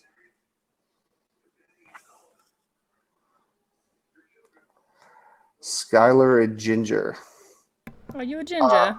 I am not a ginger. Gingers don't have souls. I have a soul, so I am not a ginger. Sorry to say. So you believe in souls? I'm just joking. I have a I friend of had mine to. on I here. had to. I have a friend of mine who I always crack jokes talking about making jokes about gingers. No, gingers are probably good people. I can't attest. I don't know any good gingers, but yeah, they don't have souls. So I don't know. There could be souls. I don't know. Maybe, but I not in like the classical sense of like a soul that goes to heaven or hell or any of that kind of stuff. Maybe that's the essence inside of all of us. Is that it might be a real new age for everybody. Should I just start calling myself a new age person? Skylar, the new age, the new ager. Hey man, you can. I'm a heretic and Rob Bell. You can be a new ager. It's cool. um, it's fun having a live chat. This is like the best part. Yeah, see, you know, wonders of live chat. Actually, Skylar was just talking about how he doesn't have live chat, and I was trying to show him how to set it up. And then I will also say that Skylar, blah blah blah blah blah, Sokka is better at this than I am. So I probably actually need to go back to Sokka to see how I can get live chat on the screen on and off and stuff like that, because I seem to lose the setting every single time. So so he's really good at that as well. And Sean G got me this far. So shout out to Sean G, a local anti-theist, big time. And Sean G is a gentleman who gave me a very hard time over Amalekite dying and bear killings and also Abraham's sacrifice, everything. He's like, I'm coming for you, and he called me out in Nadia's hangout, and we had like, I don't know, an hour and a half discussion until some drunk person interrupted us all. I do appreciate him though. He will reach across the aisle and say your production value is terrible. Fix yourself. And he's really good at it, and he's a very fun guy if you get to meet him. So that's a shout out to Sean G, because he says I never give him credit, and I'll give him credit. He's a really good guy. Even though he needs Jesus. You win that argument if you just say I don't know about the Amalekites or any of the bear stuff, the two bears, which is goddamn, that's great scripture. I'd be lying though, because I have studied some of it, and so like I felt like it would be wimpy to just run away from it, you know. Yeah, that's true. I think this is like one of my biggest issues with Christianity in general nowadays, or at least modern Christian philosophy, is that you guys just take the Bible as if it's like everything in the Word of God. Like this is it. Like God made this, or not made this. God inspired these people. This is it. It's true. Everything's got to be true in it. Instead of just taking some of it that doesn't really logically make sense. It doesn't. In my opinion, it seems like it morally contradicts God. Like it just be like, now maybe God really didn't send two bears to kill a bunch of kids or maul a bunch of kids. Or maybe God didn't send people to go kill children. And maybe it was just the person who was writing it at the time or saying this. I don't know, because you listen to what Jesus said, and like Jesus is almost like the complete opposite. Like he's telling you to turn your cheek when somebody slaps you. He's telling you to be selfless. He's telling you all these things that makes sense. Sell your cloak and buy a sword, dang it. Yeah, well, I'm just kidding. I'm kidding. But I don't know, like that stuff I can buy into, and I respect it. Because, I mean, it's like Buddhism too. It's a lot like the selflessness. I think whenever you can be selfless, I think it's better. As long as it's for the right reasons. You're not doing it for the wrong reasons, because then people just resent you. It's kind of like, it's like if you had to like do something for somebody, like say you had to help somebody move, right? Everybody hates to help their friends move, right? But like it's not really a good thing. Like, yeah, it's good you're helping your friends move, but if you don't really want to do it, like it causes resentment. It's just not a good thing in general. I think that if you want to be a good person, in a sense, like not a good person, but if you want to do these behaviors that people would see as good, I think if you do the behaviors for the right reasons, I think it's more beneficial to you in general. Do you think that Jesus was a real person? Yeah, it's probably some kind of historical Jesus walking around back then. Do you think that there are enlightened people? Like, yeah, I think Jesus is probably one of them. Yeah, I think Jesus probably had some very interesting things to say, right? Think about even the commandment where he says, love the Lord God with all your heart, mind, body, and soul, and love others as you love yourself, right? Think about that as a commandment. Can you command someone to love somebody? Like, is that how love works? It doesn't. It doesn't work like that. You can't. I can't. You can't be like, love that person, and you start loving them. I think it was something deeper he was saying about getting you just to think about love in general. And when you talk about loving yourself, what does that mean to actually love yourself? You know, and I think he was trying to maybe portray something deeper than I think it's sometimes oversimplified. Even with some of the other stuff he said, I think we just look sometimes at Scripture the wrong way. And maybe this was somebody who knew a lot more than the people around him, and trying to portray a message, that's very difficult. I mean, even nowadays, I mean, I'm so inarticulate when it comes to trying to explain my beliefs because I don't talk about them much. It's easy for me to go and argue with somebody like a Christian because I have arguments I've used over and over again, and I know all the results. And but when I get into kind of talking about my stuff, I'm like, oh, I actually got to talk about this stuff. I actually have to have a conversation. I got to articulate it. It's difficult. Now imagine someone who has to like talk to people in the Stone Age, not the Stone Age, the Bronze Age, who are very much probably most are illiterate. Most probably haven't seen any more than the area they grew up in, experienced the things they grew up in their specific areas. And then him trying to communicate this kind of like spiritual message that's so much deeper than what they could probably even begin to understand.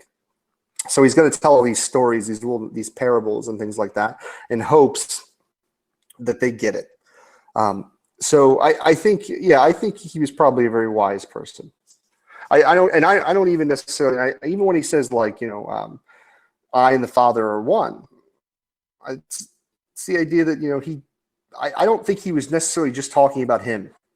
I think he was talking about everybody is one with God because it's inseparable. You are part of God. Because what does he say? He says, I and the Father are one and you and I are brothers and sisters. I can't remember the exact scripture. Do you know it, Deidre? What the scripture is? I and my Father are one. It's part of the 8 I am claims in John. It's not about synchronicity, though. The reason why I don't think it's about synchronicity is because they try to stone him over it. Say it again. Because I don't think it's about synchronicity, though, because if it was, I don't think they would have stoned him over it. Like it literally says they were angry, and he walks through the crowd and avoids getting stoned after he makes that claim. So, well, that's what I'm saying. Is like that's what I'm kind of saying. Is like they don't understand what he's saying. Like they think he's literally making a claim as, in the sense that he is they're thinking of like God in heaven, right? They're thinking about this God who's up there watching over them, and like traditional Judaism, right? And he's saying something. Let's see. My Father who has given me to me is greater than all, and no one is able to snatch. That's not it. Damn it. I thought I had it. I and the Father are one. Because I am working a lot of things at once. I can't. No. I'm trying to pull it up. It's like John. I love, what website do I always use? Bible Hub, I think is one of the ones. I've read the Bible through several times and I've studied it, but I as far as memorization goes, I'm not always completely on point at all times. So I sometimes have to, I'll remember the gist of things, and I oftentimes just for word verbatim I have to look it up. Though at one point I did have almost the entire book of James memorized. Baptists for the win. They're big on memorization. Seriously, Fahrenheit 451 status is ridiculous. What is it? Fahrenheit? Oh no! Yeah, where they're just learning the books because there's the book burnings, and just spitting it out. Oh my gosh! Okay, so let's see. Father one. That's not really helping me. Many good works. Never mind. I should have had some stuff ready. But anyways, I just think that there are deeper meanings than I think that we may have on the surface sometimes with some of these spiritual leaders, as far as that goes.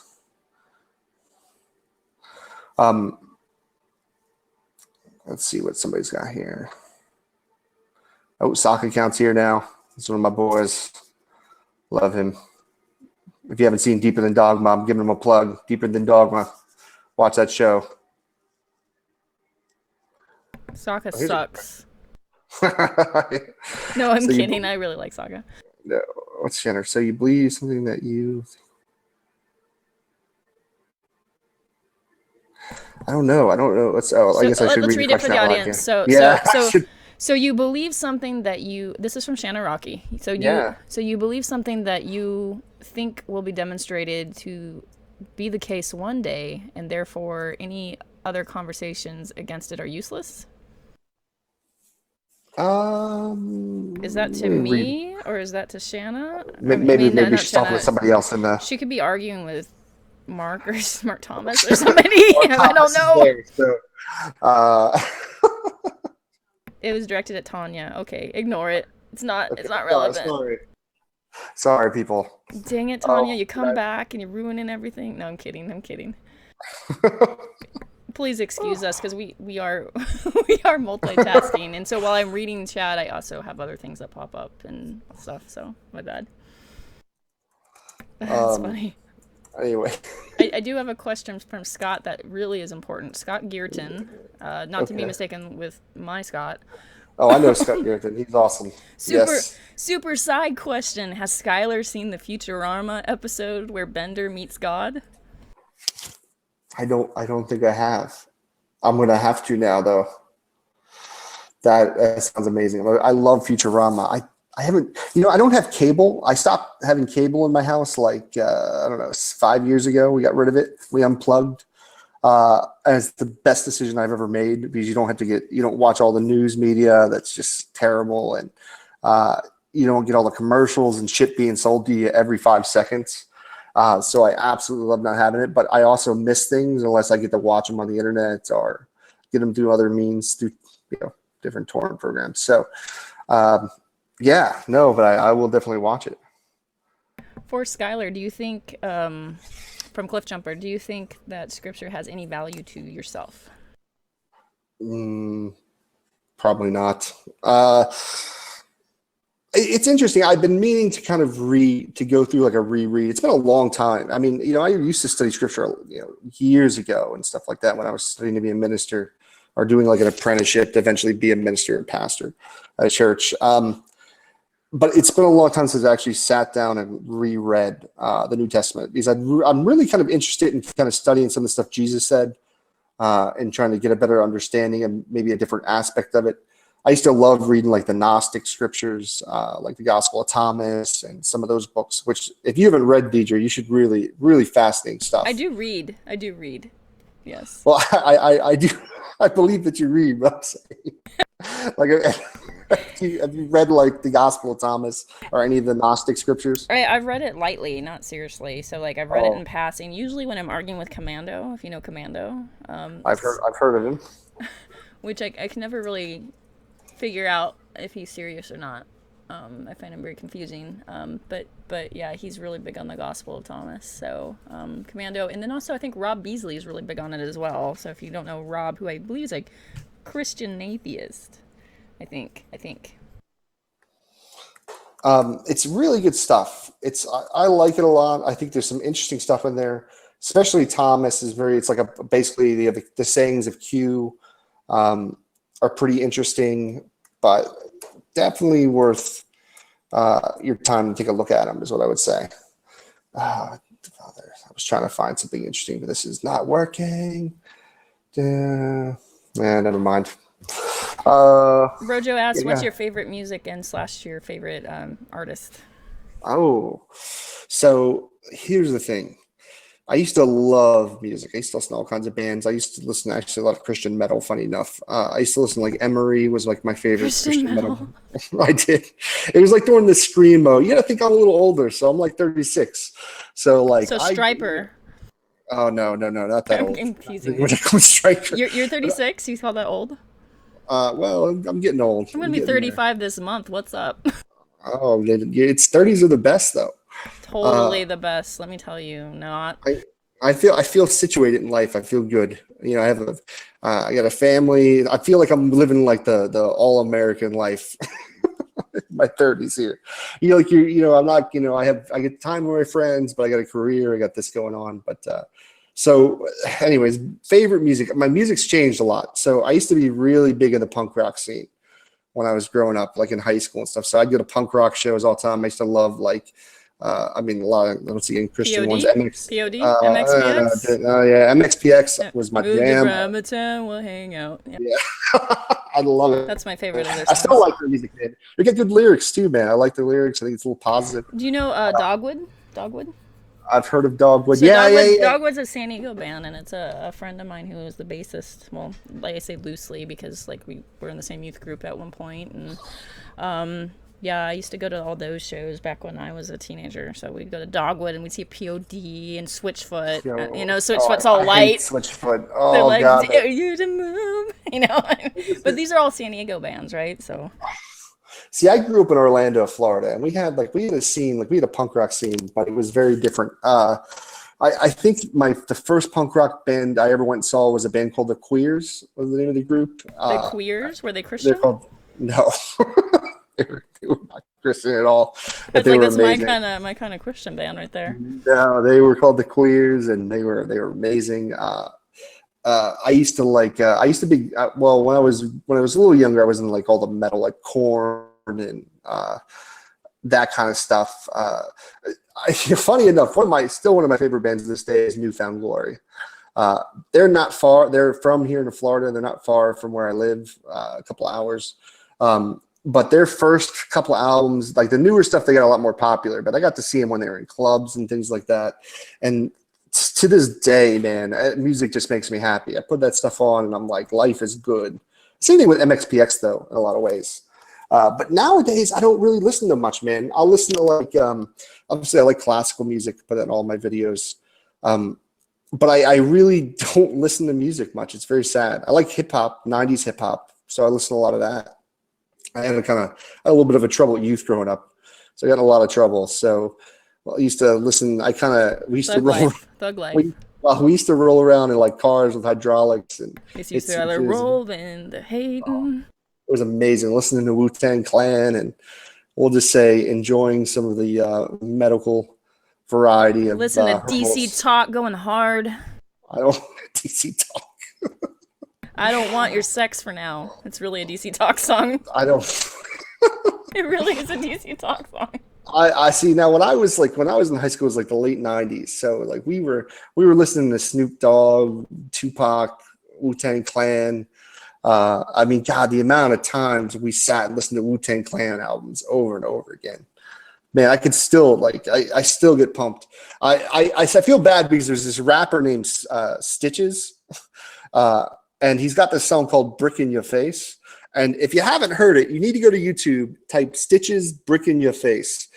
And you're going to laugh because it seems so crazy, but it is goddamn the most catchy song. And I play it sometimes in my car and my kid loves it. I have to turn it off because the content is terrible. It's not a lot of curse words, but it's talking about moving some bricks. And it's not necessarily appropriate for a kid, but my kid's like loving it, man. I love it too. So. But anyways, that's my musical taste. So we talked about music, which I do love music, and I play the bass and guitar. If you did not know, side note. Oh. Those of us that can't sing will become instrumentalists. I used to play guitar back in the day. I played blues music. I love blues. Nice. I was in a band for a little bit, and what was the name of your band? The people that I don't really want to say because I don't want to be found. I we can weren't tell very you good. It's not on YouTube or anything. My punk rock band was called Synchronized Swatches. Nice. If you guys get that reference, you're not 20 years old right now. Oh gosh. Anyways, but you should send me some of your music. Did you tour or anything? You do anything exciting like that? No, we sucked. like we would like show up on like these little side shows once in a while, and we were in the Christian music scene, so we sucked really bad. Oh man. Oh, Saka's got a question for me. What was this? Let's see here. I apologize if I missed you explain this earlier. I will ask anyways. Many deists will say they believe the existence of a God based on certain things we observe. I don't know, maybe. I don't know. I base my stuff more on experience and faith. So I think there is things that are absolutely beautiful about life and the universe. And I get to experience them by seeing it. So maybe, yeah, I think that possibly, but I don't really have a good argument for that. Like, I'm not going to give you like the watchmaker kind of argument or anything like that. So, but it's a good question. Let's see. Oh, we got a question. I'm sorry, I keep getting the questions. I'm sorry. No, go ahead. Is there anything that we can observe that you can feel only can be credited to a god? No, I think there's enough natural means that, I mean, I think science has done a pretty good explanation of things. I think there are things that are interesting. And I've said this a couple times, but I'm going to say it here too. I'll give you this story about, it's happened to a friend and it's actually happened to me too. So back when I was younger, and I was dating this girl and she went up to New York for something. I don't even remember what it was for now. And the night she was in New York, all of a sudden I just started getting this feeling that she was cheating on me, basically. I got this feeling that she was cheating on me. There was no reason for me to believe she was cheating on me. She'd never done anything to break my trust. The relationship was going good. Literally, it was just, everything was fine. It wasn't even something I was thinking about. But all of a sudden, one night, I just got this feeling, right? And of course, the next day comes and I get this phone call and her bawling her eyes out over the phone telling me she messed up and cheated on me. And I thought, how weird is this? I mean, why would I feel something all of a sudden out of nowhere the night before? And then it happened the next day, like it was like an intuition or something like that. And something very similar happened to another friend of mine. And what made me think about this was actually, it wasn't that long ago, it was about 6 months ago. He was telling me the story about how same thing. He was, he was actually out of town. His girl was in town, and he just all of a sudden got this sinking feeling that something was going on. And I thought, like, what is that? Like, what is that phenomenon? Like, is there some kind of natural means that I can explain this? Is there something to why I would have that intuition? And I think that's just I'm just giving you like a piece, like just something I found very interesting that I don't know how you can explain through science, right? I can tell you that I've had moments back when I was a churchgoer, I was a Christian. And I remember feeling like I went to a very it was more Pentecostal, the church I went to at the time, at this point in my life. Very spiritual, very like the praise and worship was most of the church. Like, we did a sermon that was like 20 minutes, 30 minutes, and he was a very passionate preacher, most amazing, just amazing human being I've ever met in my life. I really just, I would never say anything ill of this guy. I could have told this guy that I just killed my whole family, and he'd be like, all right, let's figure out how we can get right with Christ now. Like, he just didn't judge. It wasn't his character. And he had this amazing church, and we would like pray and we would worship and sing. And I remembered like this feeling would come over everybody. Like, people would, like, Christian would call it like the Holy Spirit coming down, right? And like this energy in the room. Now, obviously, I don't think it was like in the same sense like Christian, where Christian thinks the Holy Spirit came down and lit up the room. But I think it had to do with people in the room all having the same mindset and having this positive vibe going out, this selflessness, this kindness. I don't know if I can articulate it any better. And it put something out, and we all caught it, right? So I've been in those kind of moments where I can't explain what they are. I mean, I could just be crazy. Who knows? Maybe it was a moment of craziness and I just got sucked into it, right? That's perfectly reasonable. And I can definitely hear why somebody could argue that. But I can't explain an experience like that to somebody else. So I hope that answers the question about basically the question as well. I think it reminds me a little bit of what you described as the Dianetics. I mean, I understand that intuition thing because it's happened to me too, but it does, the way you describe it kind of reminded me of a commercial I used to see in the 80s as a kid, and it was for, I think, for Dianetics or something. It was like a mother and daughter were separated across the country, and the child burns her hand and the mother feels it. Like, what? What? Like you just synced up, or a twin separated at birth, something happens to them and they're killed, and the other twin feels it. You're like, what? Yeah. What are you talking about? I don't know if that really exists quite that extreme, but I'm just teasing you. But No, no. Well, yeah. I think there's a connection. I think we're more connected than what we perceive. And I think one of the greatest things that's an injustice to us all is that we like to separate ourselves from each other. And this is what I was kind of getting at earlier when we put people in boxes. We're like team theist, team deist, and team Christian or atheist. And we put ourselves in this box and we separate ourselves from each other. Like we pretend like our actions don't affect others, or as if like we're not from the same material, right? I don't know. But I think that we are a little bit more connected than we perceive. So John McProudfoot has a question, and I put it in the side chat as well. Question for Skylar. The deist view is a simpler explanation for many unsolved aspects, but provides a fuzzy explanation for the mechanism. How would you answer the charge of unknown God of the gaps? Did you call him John McSomethingfoot? Did you say dropout? Oh, I don't know why I said McProudfoot. Oh, I think it's a WoW reference. I something. Yeah, I apologize, like, John McDropout. I thought it was like an inside joke with you and John. I love John too. But Proudfoot kind of fits him too, because look at he's got like that snobby little icon, What has he got on here? He's got like a top hat and the glasses. I'm kidding. Actually, I really appreciated Well, John, but he's a funny guy. He's a hat supporter. He supports us that wear hats. He is Hats Life Matter. I think I agree with pretty much everything he says here. So the deist view is simpler explanation for many unsolved aspects. True, but provides a funny explanation of the mechanism. True. How would you answer the charge? Unknown God of the gaps. I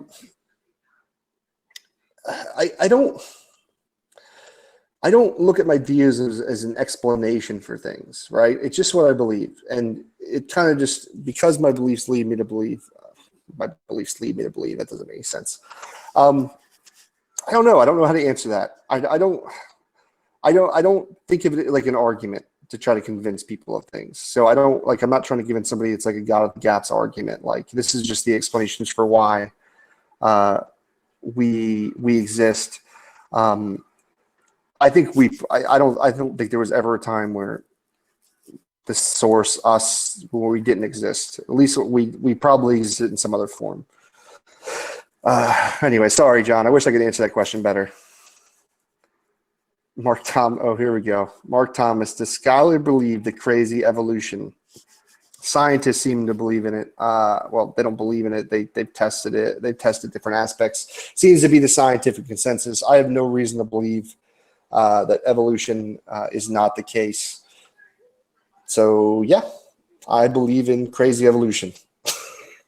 I'm going to say something. I'm going to say something kind of funny and anecdotal about this too, because if for people, because this is usually what follows. So if someone doesn't believe in evolution, they also tend to believe in like a young Earth a lot of the time, right? And they're going to somehow believe that we went from Noah's Ark, where there were two of each animal, two of each kind. And then within like 3,000 to 4,000 years, because it's only like a 6,000 to 7,000 year timeline for like what they believe the Earth is, and they believe in like 3,000 to 4,000 years, all these different species of animals came from two of each kind.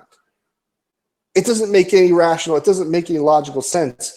The opposite of that. If evolution isn't the case, your position doesn't make any sense either.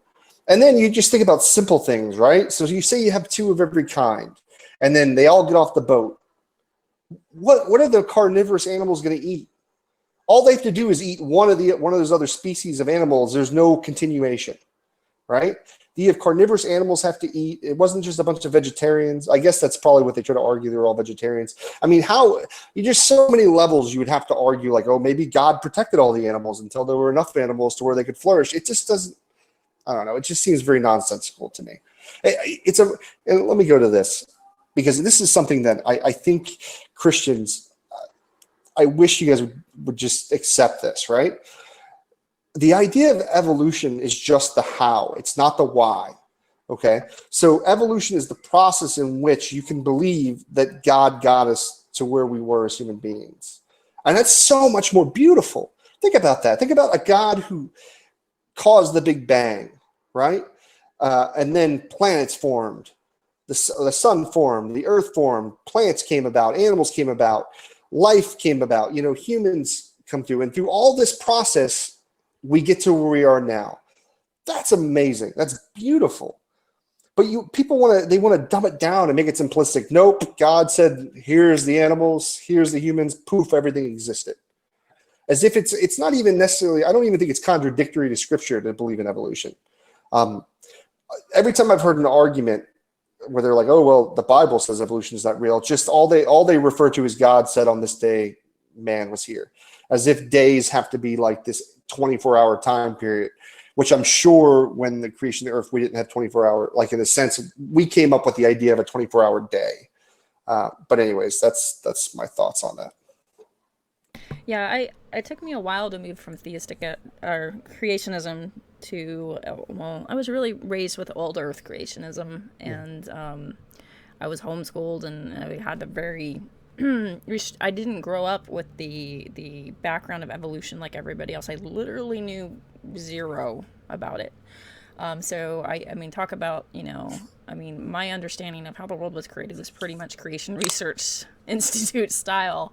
And it was really hard for me to sort of inch over to the other view. And what's interesting with a lot of the Christians here is that they were raised in public school, and they just will not budge.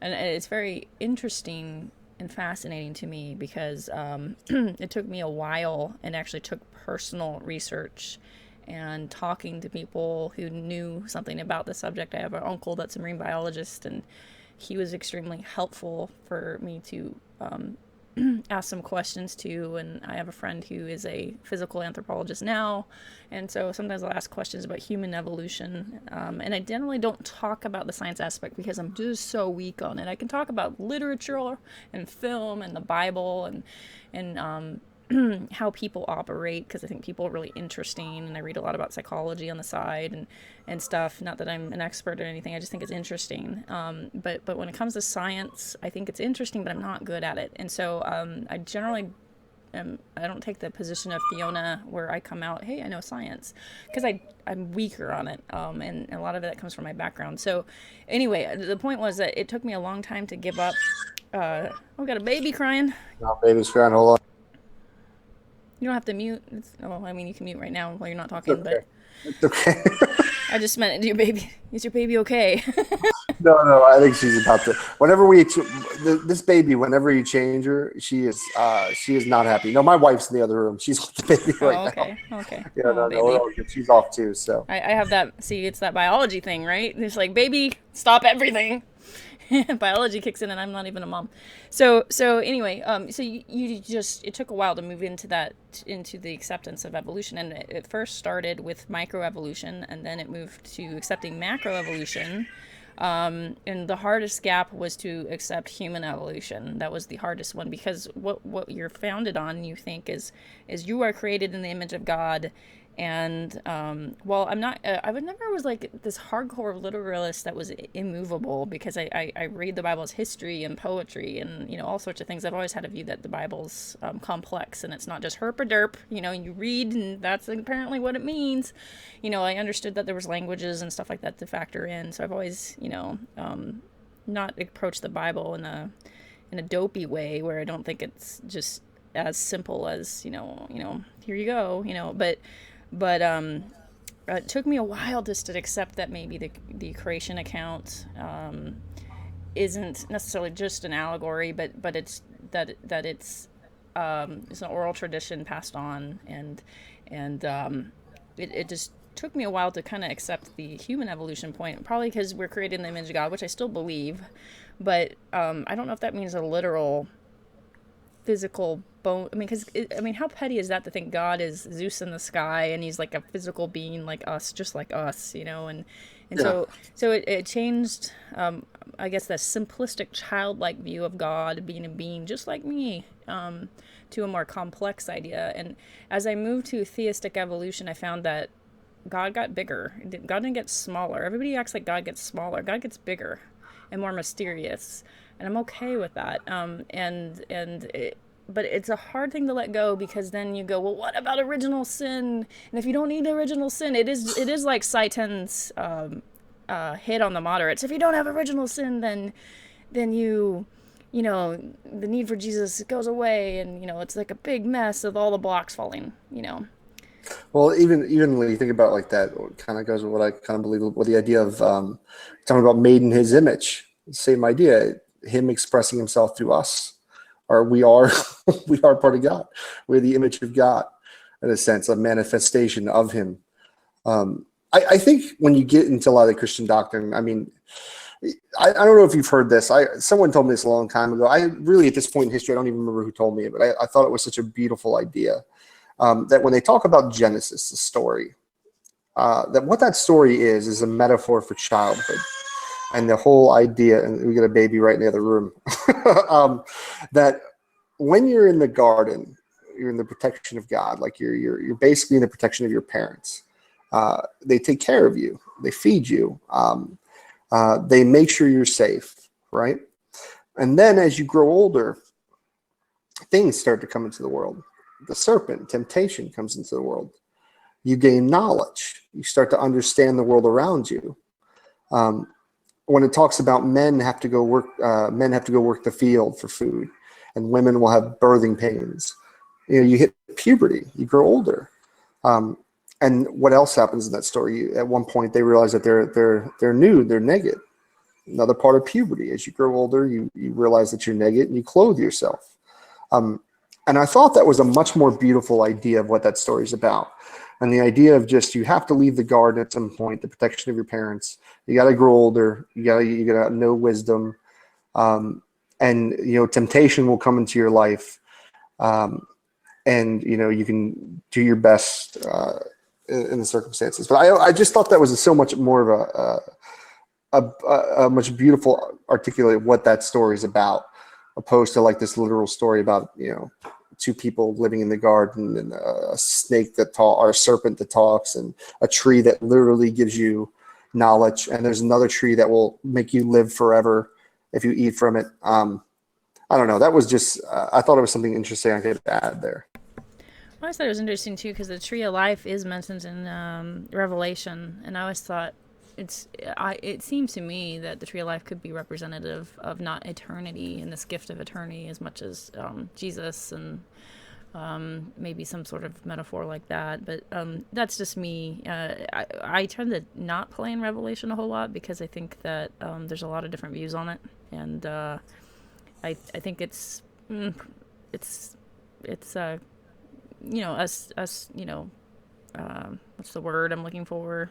Speculating. Mm-hmm. I don't people are so certain when the end of the world is going to happen and all this nonsense, and I just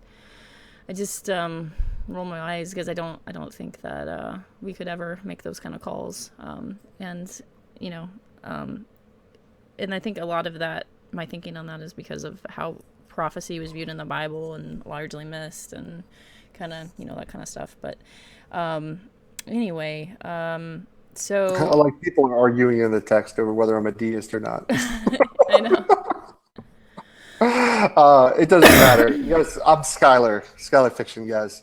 You can call me whatever. You don't have to call me a deist. We can call me whatever you guys want to call me. Go ahead. I'm sorry, you were going to ask a question, I think. I actually don't understand Mark Thomas's question this time. I mean, I don't think it's that it's above my intellect. It's that it literally doesn't make sense. Can a functional explain how personality could ever evolve from the impersonal, or how order could ever result from chaos? I'm not a scientist, Mark. Go talk to a scientist. I don't. You're talking about how would I possibly know these kind of things? And I don't even know. I think he's kind of begging the question. Personality. To explain how personality could ever evolve from impersonal. I don't even know what he's referring to when he says the impersonal. Before that, I mean the chaos thing, and I think that's a matter of perspective. Whether you think the universe was in chaos, I don't know. No one understands Mark Thomas. That's true. Somebody had a good question. I think, what was the question I saw here? Do you miss the religious tradition you left behind? Were there any aspects you felt were important to keeping up with religion I mean, keeping up with, replace or modify. Oh, but before you answer that really Please. quick, one thing that we didn't hit is what religion and did you leave behind, and what flavor, shall I say? I was Christian. I was pretty much non-denominational, born again, evangelical. I did go to a church that was very similar to Pentecostal. They talked in tongues at some point, some of them. I didn't, but yeah, it was generic Christianity, Bible loving or Jesus loving, Bible believing Christians. Charismatic, though. Charismatic. Yeah, yeah, I guess. I don't know. You know, it's funny when I went to church, I didn't know all these terms. I didn't know all the different kinds of different beliefs. I only knew what I knew at the time. You know what I'd studied. Um, but yeah, that was the general beliefs structure. But for John's question, is there anything? Do you miss a religious tradition you left behind? You know what? I think prayer, in the sense that I used to pray, like I used to do worship. So a lot of times what I would do is I would just play Christian music, worship music, and I would pray in my room for like hours at a time. And really what that was meditation. And I just didn't realize it at the time, that I was just in the same sense that I might be say prayers to God, a Buddhist monk might say chants, right? And it was a time to quiet the world down and to not, to get away with what we call the static, all the things around you, and I think that's valuable. But I think I replace it with basic meditation now. So I do something that's very similar with like meditation and a moment of quietness, stillness, to where you can really get away from necessarily your thoughts and the whole world around you. I like that benefit of it. I enjoyed I also enjoyed some of the fellowship, to be honest with you. I had really good people that I went to church with, really nice people, very thoughtful, did a lot of charity work and things like that. I think that was good. I like the community. Not all churches are like this, obviously. It's a mixed bag depending on where you go. But I really enjoyed some of that aspects of it. But my church was really cool. Like, we didn't get into any of the negative aspects. We didn't talk about hell.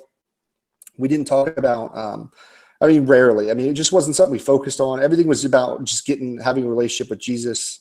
It was mostly about praise and worship. We, even with like the gay stuff, like, so in Orlando, Florida, we have what we call gay days at Disney. So for like a whole week, Disney World basically becomes a place where most of the gay, it's a big festival for gays at Disney, basically. So everyone wears red shirts and they go to Disney, and sometimes churches would boycott this. And there's still this asshole who's in a plane that flies by with this big flyer that lets everybody know it's gay days at Disney and things like that. And our church wouldn't participate in it. They were just like, you know what, this is not, we can do better things with our time than go out and protest gays going to Disney. We'd rather minister to people. So it was a very different experience. And then in the Pentecostal church I went to was very, very small. I mean, it was a handful of us, and it was very local. We ran the church basically. So, it was a small room. The first church I went to was like a mega church. It was huge. And that thing was massive. But that's, I'm not a big fan of those kind of churches anymore. So, but yeah, so that, I guess that's the kind of stuff that I miss about it. Do you meditate or? Yeah, I do meditation. So a lot of times I'll try to find time where I can just sit on the floor. Sometimes I'll put on some music, some like classical music, or lighter stuff, and just sit in quiet for a little bit and try to kind of relax myself. I used to have really bad anxiety issues, so that kind of helps me. It's really calming. It's very and sometimes you gotta get away from all the noise in life, and all the drama and things like that. And being on Google Plus, I mean, that's what this is drama after drama. And it's not like I'm innocent of this. I mean, I make videos that people talk about for weeks and kind of cause the drama sometimes. So sometimes you just have to take a step back and get away from it, and it centers you a little bit. So, I can deal with things. I have time to think about things. maybe I didn't have the time before. So meditation's great for that. Okay, so we're gonna kind of wind down. So I'm gonna ask the last couple questions, really quick. We're gonna scroll up, make sure we didn't miss anybody in the last leg here. I don't think we did. So I'm going to open up a off-air hangout in a minute. However, I did want to ask you a couple questions. One thing I asked Veckel was, what breaks your heart? You know, as Christians are sometimes called to maybe a ministry or doing something for our fellow man, or you know, or not. Some of us suck. But I said, like, what moves you? What bothers you to actually take some action in the world to maybe do something good? So there's a couple things. Yeah, I can tell you something specific the other day, and it was the first time that something really affected me. Like an image had affected me in the way that images can. You know, you get desensitized nowadays on the internet. You see pictures of death and violence all the time, and it can be, you know, it can be very desensitizing to you. And I saw that picture of that poor kid, one of the Syrian refugees that had been on one of the beaches that drowned, and it literally made me so upset. I was literally crying. Like I haven't cried like that in a long time. Like I was on my way to work and I was visibly upset at work, and I had to. And it sucked because every time I was on Google Plus, somebody else was fucking posting the picture of it. And it was like I'd hide the picture out of my feed, and then somebody else would have it. And you couldn't go to any fucking social media website without seeing this poor dead fucking 2-year-old on the beach, and it was absolutely just heartbreaking. And so it really got to me. I was going to do a video about it, and I don't know, I just couldn't do it. It was just too emotional, and I just didn't want to do it. But one of the things that breaks my heart within the world is it's a lot of ways ignorance, right? And people not being able to see the harm they cause to their very selves. A lot of people don't have a sense of understanding of their well-being, and they don't understand. They don't have a lot of self-reflect, and that causes so many problems within their own life. And it breaks my heart because it's one of those things that there's nothing you can do about it. Like you can try, depending on the situation, there's very little, I should say, you can do about it, because they have to kind of come to the conclusions on their own. They have to learn. You can be a nice person, you could be kind to them, but they've got to be the ones to change. You can't change anybody. You can help them see by you being a good person and you being self-reflective. And embodying change. I don't know. I don't know how to articulate it. I wish I could articulate it better. But I think that's one of the saddest things I see, because people can't seem to be getting stuck in these ruts where they can't make themselves better. They can't change. And, you know, especially when they pass it on to their poor kids who have like no structure. Like parents who just like, they don't give their kids any structure. They let them eat junk food all the time. They don't monitor. I saw, you know, I went to the theater a couple of years ago, and I saw a woman brought her 2 kids, like a 6 and 7-year-old, in to go see one of the Saw movies. And I'm like, this is insane. Like, this is violent, ultra-violent movie where human beings are being cut up in all these terrifying ways. And I watched horror movies when I was a kid, but it was nothing like this. And I certainly wasn't that young when I would be brought into a theater. Like, people are so selfish sometimes, where they don't think about the repercussions of what they actually do. I guess that's my answer. It's a little much, but Yeah, I do think that there's an interesting, just, I don't know, on a side note. Hang on, I got a lot of noise going on. 1 second. Go ahead and drink some water. oh, it's okay. Yeah, come on, parents, man, raise your kids. Don't be assholes. Yeah, go ahead. On a side note, I talk to a lot of Christians, and I think it's really interesting how we're all totes cool with violence. It's like stabby McStabby, and, you know, like this violent stuff. And I do watch violent things. I watch Game of Thrones. It's really violent and extremely sexual, but I don't know. I guess I like the political drama of it all and stuff. And violence for me, I guess I'm a little bit cold to it. Like, I'm the weirdo that'll watch the Surgery Channel or something. But but I'm kind of glad that I wasn't exposed to it at a young age, and I'm not really sure how it would affect me at a young age. I don't know. But I would say that it's interesting that we don't care about violence here in the States, but we care about sex, and then in Europe it's they don't care about sex so much as violence. So it is kind of interesting. No, I agree. Yeah, it's a weird thing. Like you can't show. Yeah, I mean, people are so obsessed with sex in this country, but violence is like nothing. Like we play, like I don't even have a problem. Don't get me wrong. I don't have a problem with adults watching violent movies or anything. As long as you're an adult and you have some kind of sane mind and you're able to kind of handle and know this is reality. This is pretend. Like I always tell my kid, this is pretend. There's no such thing as monsters. I don't know. Yeah, no, I get what you're saying though. I feel you on that. Gotcha. If you do you volunteer or do you work with any causes or anything like that? Are you into anything like that? So when I was younger, I used to work with Food Not Bombs a lot here in Orlando. We would donate food, it was like vegetarian stuff and things like that to the homeless. Right now in Orlando, it's actually illegal to give out food in certain locations, which is absolutely terrible.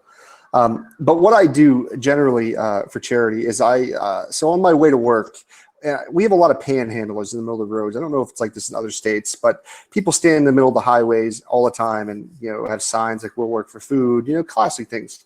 So a lot of times what I do is I try to make at least 1 or 2 meals a day, like in like paper bags on my way to work, and I'll just hand them to people, whatever kind of goodies I can give them. A lot of times they just be like peanut butter jelly sandwiches, whatever, something. I don't have a lot of money. But I try to help in those ways. I find that just giving money to people isn't the most effective way you can help people. I find that you're better off if you're going to donate to a charity. But yeah, I tend to do stuff like that because it's just effective and it's easy. I see homeless people all the time on my way to work. So Gotcha. So what in your mind is the most noble cause you could aim for, or noble? What do you think would be your best self? wow, I don't. That's a deep question. What is my best self? Um, I don't know. Like I would love to be more giving in a sense. I'd like to have less, to be as selfless as possible, and to want generally to always help people when I can. And I don't. I guess I don't know. I don't have a good answer for that. I think I guess to be as selfless as I can and help others as much as possible in a genuine way, though. It can't not for the idea of rewards or things like that. Um, be a good father, be a good husband, um, be the best I can for my family, and raise my kids in ways that they'll grow up to be productive citizens within our society. Yeah, Ozzy, I don't know how to ban him from chat. I'll answer a couple questions, but eventually he becomes derailing. So I tried to remove him. It didn't work, but I can put him on timeout for 5 minutes at a time. So that's what I've done. Moving on. Is this Thomas? Shout out to Mark Thomas, Captain Trolly McStrollster, trolling for Yahweh. I'm sorry. Not Yahweh. Jehovah. You're a Jehovah Witness. At least admit to it. Own yourself. Oh my goodness. Yeah. Moving on. I'm Can I tell probably going everybody to end up something real quick? blocking you soon unless you stop. This is what I suggest to everybody, and I hate to be the guy who's like, "Oh, block this person," but block this person. He's good. He's good at what he does in a trolling way. All right. I've tried numerous times to have genuine conversations with him through text. I love good conversations, especially with Christians. If we can go back and forth, I invite people on my channel all the time to have one-on-one conversations. He is not interested. There comes a point where he basically has an ulterior motive. I'm not even sure, and I can't give you a definite on this, but I'm pretty sure he's a sock account for somebody else in the community. One of the theists, probably someone affiliated with Butt Cream. But so what I would say is block him. He's very good. He gives you just enough to think that he's going to actually engage with you in genuine conversation, but he's not. You're going to get him to a certain point, and he's going to go back into his spiel and end with a little smiley face. Sorry. I just want to. Frowny Hopefully help face. somebody out. There you go. There's me trying to make the world a better place. Make a world a better place. Add some people to your block list. Yeah, I don't have Yes. very many people on the block list. So shout out to McDouglas. You made it to my block list because you're. I don't know. I go in. Hi, Eve. Let me get punched in the nose. I know that Eve's not gonna be like, oh, great. Let's talk about your theism. I know that I'm gonna get some pushback, and so like if I engage in a thread with Eve, I expect maybe I'd get like a pushback from Eve, maybe even Mark. But when I get a pushback from McDouglas and the way that he pushes back, eventually ended up in a ban because I don't know. 10 atheists told me to block him. So when 10 atheists tell you to block another atheist, you might get a clue that you might be Yeah. blockable. Blue, blockable. I've been tempted. I haven't yet, but I might. Oh, he's Pillbox. really mad. Pillbox He's really mad. absolutely blockable. Slander's bad. Slander's mentioned in the Bible 23 times. Fellow Christians that support Pillbox, 23 times in the Bible it talks about slander. And you're just totes cool with slander because as long as he says Jesus and creationism, it's totes cool. You can call anybody a pedophile as long as it's not to another Christian. Well, wait, heretics are okay too, right? So yes, there's some people that are absolutely blockable, and so I don't even really think Pillbox is a Christian. I think he's the ultimate be troll. I think careful. he's like, not the new Scotsman fallacy, but no true Scotsman fallacy. I honestly think I tell him all the time. I think he's the best actor in the world. Like he's so good at it. And every time the best thing you do is be like, just keep telling him he deserves an award for his acting. It drives him up a wall. Anyways, you're right. Pillbox deserves. He's on the list. Mark Thomas, you're on the list now because I don't think you're genuine. Yeah. Even though you may be polite to a certain degree.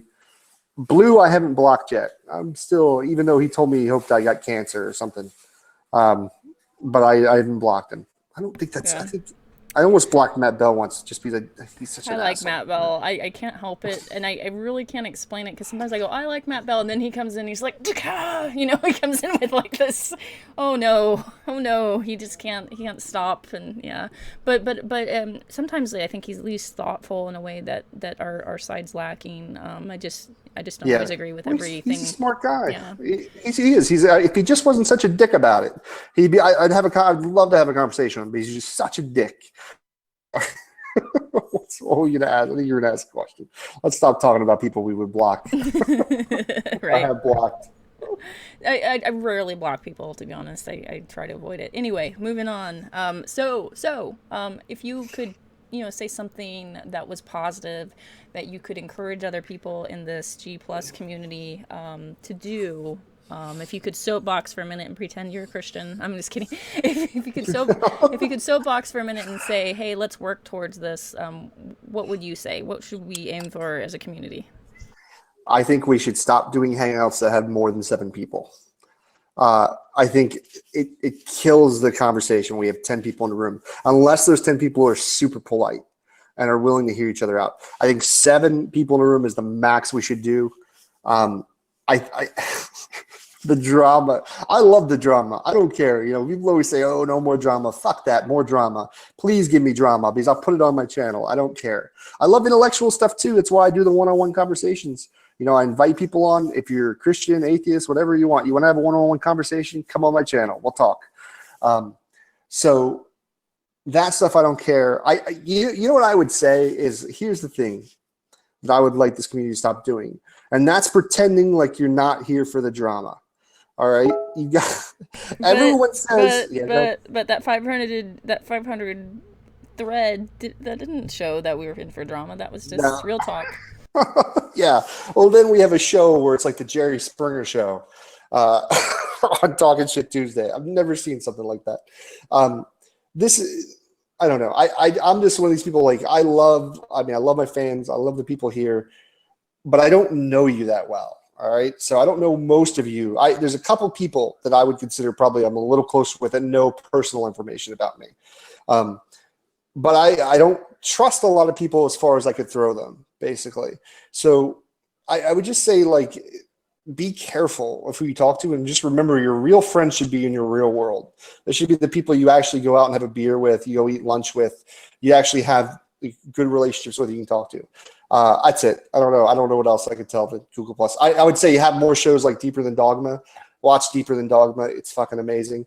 So is this show. I would say things where we could have Subscribe. subscribe and make Gus doesn't do any content hardly, and he's got like 200 subscribers. It's great because when he actually does a show, it's amazing when it's on air. He's a funny guy. He's thoughtful he's a cool and guy. he's interesting. Yeah, man. I think he's got a great voice for it. He's interesting. And that's half of this stuff, man. Just have a little charisma on it. It works. And Christian Anarchist has more subscribers than I do too. So make me feel better. Help me beat Christian Anarchist at least. Come on now. Christian, I love you. We're tight. We're buds. It's cool. Listen, let me tell you something. Here's what Calvinism. I realized about subscribers. Subscribers mean nothing because a lot of people have way more subscribers than me, and I get way more hits on my videos than they do. So the thing is, if you're just genuine, I think people are genuine and you have fun and you gotta make stuff. Here's the thing. Like I'm gonna say something that I had to come to a hard truth about. Like I wanted to start doing like political topics on my channel. And I had to come to the hard truth that people don't watch my channel because they want to hear about politics. They want to watch my channel because they want to see debates between Christians and atheists and other interesting kind of dialogue that kind of makes them laugh in an entertaining way. Or they want to see the one-on-one conversations with me. I had to come to that truth and just accept that is what the channel's for. If I want to do something different, I got to do something different. I think what you got, Deidre, works. You keep doing it, inviting people on, and make some fun content. Whatever people love just to hear about whatever. I love these one-on-one interviews. I think this is the best. You got more shit out of me about deism than anybody else has. It's because I respect you, and I knew I could come in here and it wasn't going to be a game where you just try to argue with me about my beliefs because I don't play. I don't. You're do that wrong. game. You're wrong. But anyways, that's how I feel about Google Plus community, and I love it. And tomorrow I'm doing a hangout. Ozymandias will be there. Nice. A couple other people. We're doing an end of life rites. You can actually come, Deidre, if you'd like. I'll send you an invite. Oh, cool. It's at 9 p.m. Same time this show started. We're gonna do a show. This is for that Patreon account I had. Somebody actually donated to me. Thank you, person, by the way. And because they donated a certain amount, they got to choose the topic, and they chose the topic of end of life rights. Basically, and about whether people should be able to commit suicide, have assisted suicide, what legally should people be able to do? I think it's going to be an interesting topic. It's not necessarily a religious aspect. It can be a religious aspect, like a moral aspect, but I think it'll be very interesting to talk about. Sorry, I just plugged all my stuff there. Oh, no, absolutely. If you want to plug your stuff and you're a guest, absolutely. I'm totally down for that. And I've appreciated the stuff that I've seen. Even the ridicule, because I think sometimes we deserve it. I did want to say, I will be making out more content. I've been ill, and some of the, honestly, some of the atheists and some anti-theists even have done a fundraiser for me to get better. And so I appreciate that. I do have an abscess that's made it into my sinus area, and it's made me really, really sick. And so it's caused some complications. And so Annabelle and Gus and Drag did head up a fundraiser for me, and I really appreciate anybody, if you're out there, whoever you are, anonymous, whether it was $2 or more, anything. I do appreciate that people donated. I didn't want to say yes at first, and I felt really humiliated because I thought I'd be forever deemed a Pennsatucky for it. Is it still up, this thing? Are you is it still? I think it is. I think it is. But this isn't a plug for that as much as just a big thank you. No, but people should go and donate. It's a good thing. Yeah. So I really do want to appreciate that because I don't want to be stingy with gratitude. I was humiliated to accept it, but I do appreciate just people caring, and so if that was you, if you're one of those people, just know that you are appreciated. And if I end up being a dick to you somewhere along the line in this debate hangout, I apologize. It's the nature of this community. So but it is still appreciated, absolutely. So with that, I am going to open a off-air hangout in a minute. I did want to say, always be kind to each other.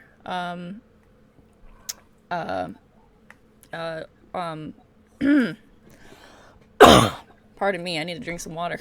It's so good. I got a big cup right here. I've been drinking the whole time. Always be kind to each other. Attempt to be charitable, which means try to understand each other's comments and try to be as charitable as you possibly can be without misrepresenting them or either intentionally or unintentionally. And don't be a dick. Thank you for watching and joining. And next week we will have Bert Poole. And Bert Poole's kind of a mystery guest. If you don't know him, he is an animator. And I don't know if I'm allowed to say for where, but he's an animator for a very well-known studio.